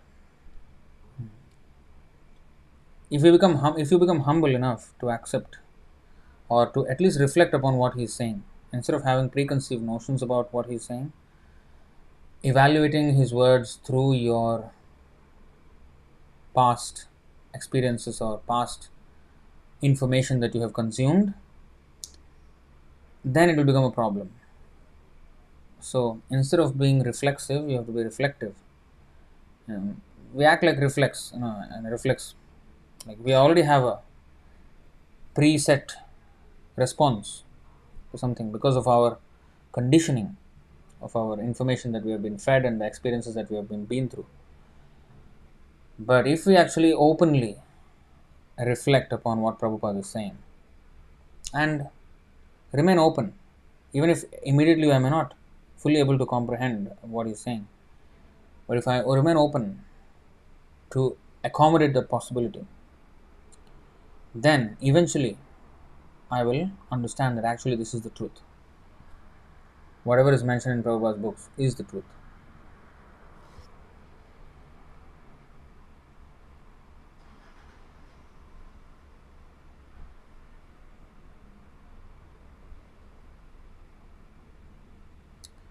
Hare Krishna devotees are not allowed in Guruvayur in Kerala.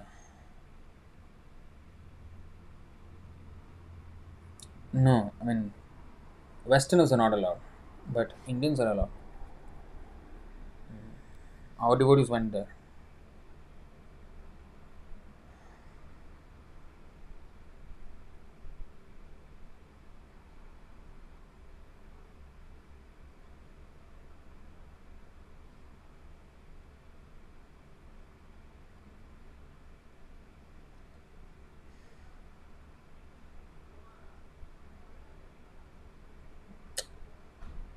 See, Sri Lankan Sinhalese Buddhists attacked the Tamils in Sri Lanka. Now, these are all incidents which happened by people who may not understand what is religion, but let's not get distracted by all of that. We are talking about the purest principles of Buddhism and purest principles of all these religions. What people did with that, how people misunderstood and acted upon their own convictions, that is not what we are addressing. And because they have done something wrong, and therefore the entire thing is wrong. It's like caste system is entirely wrong because some people misused it, abused it. No, caste system is correct. Not the birthright caste system. It's not exactly like caste. It is varna and ashrama, categories of divisions of human society based on their merit. And that is even happening now. People are classified according to their merit. PMET, working class, and C class, E class. So many classes are there. Business class. Even in an airport, you have in the flight business class, first class, economy class. Economy is basically third class, but third class means people get offended. So I say economy class. Oh, you are very economical. So make him feel good, no? So otherwise, actually, it is division of first, second class, and third class. So everywhere there is division, but there is out of money.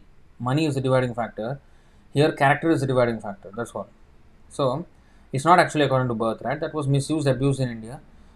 Just because people did that, the system is not wrong.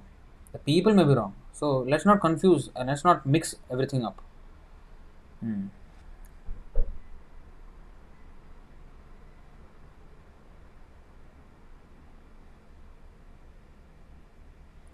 It is so inspiring to learn about the importance of online preaching. Gives us more encouragement to work in that direction. So thankful for your support.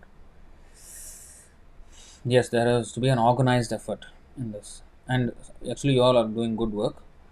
Actually, Subala Prabhu, you and all the youth devotees in India, they are doing very good work in pushing our material out.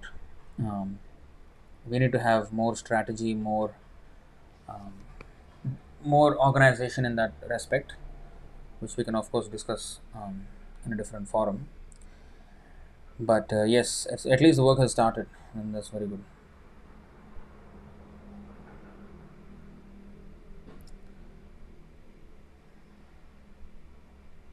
Vasudev Sinha, Prabhu connecting from India, practicing since 3 years. How to associate with you and other devotees apart from YouTube?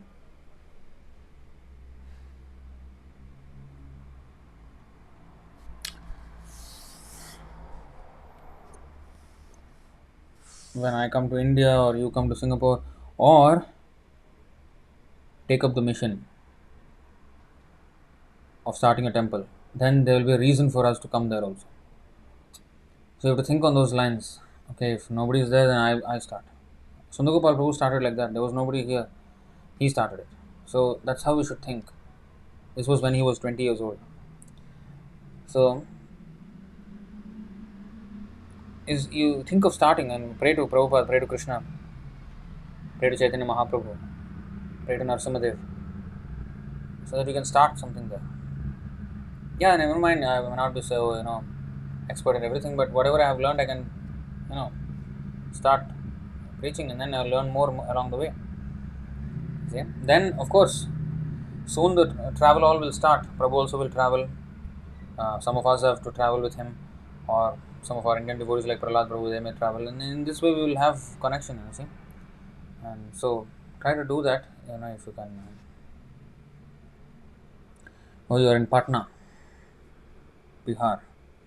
Yeah, you should start. You should think of starting a center there, and then we will come to Patna. And why not? You see?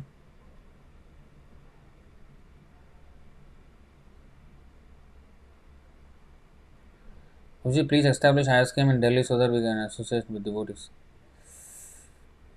How can one person do? All of you must cooperate.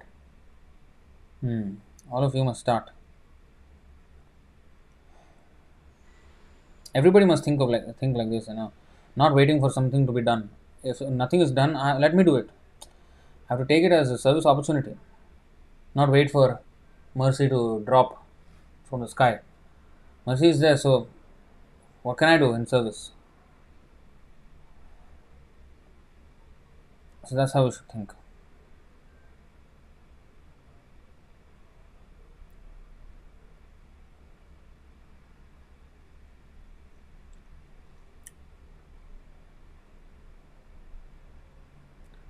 Airport. What airport? Don't tell me about airport. What is that? What did I say about airport?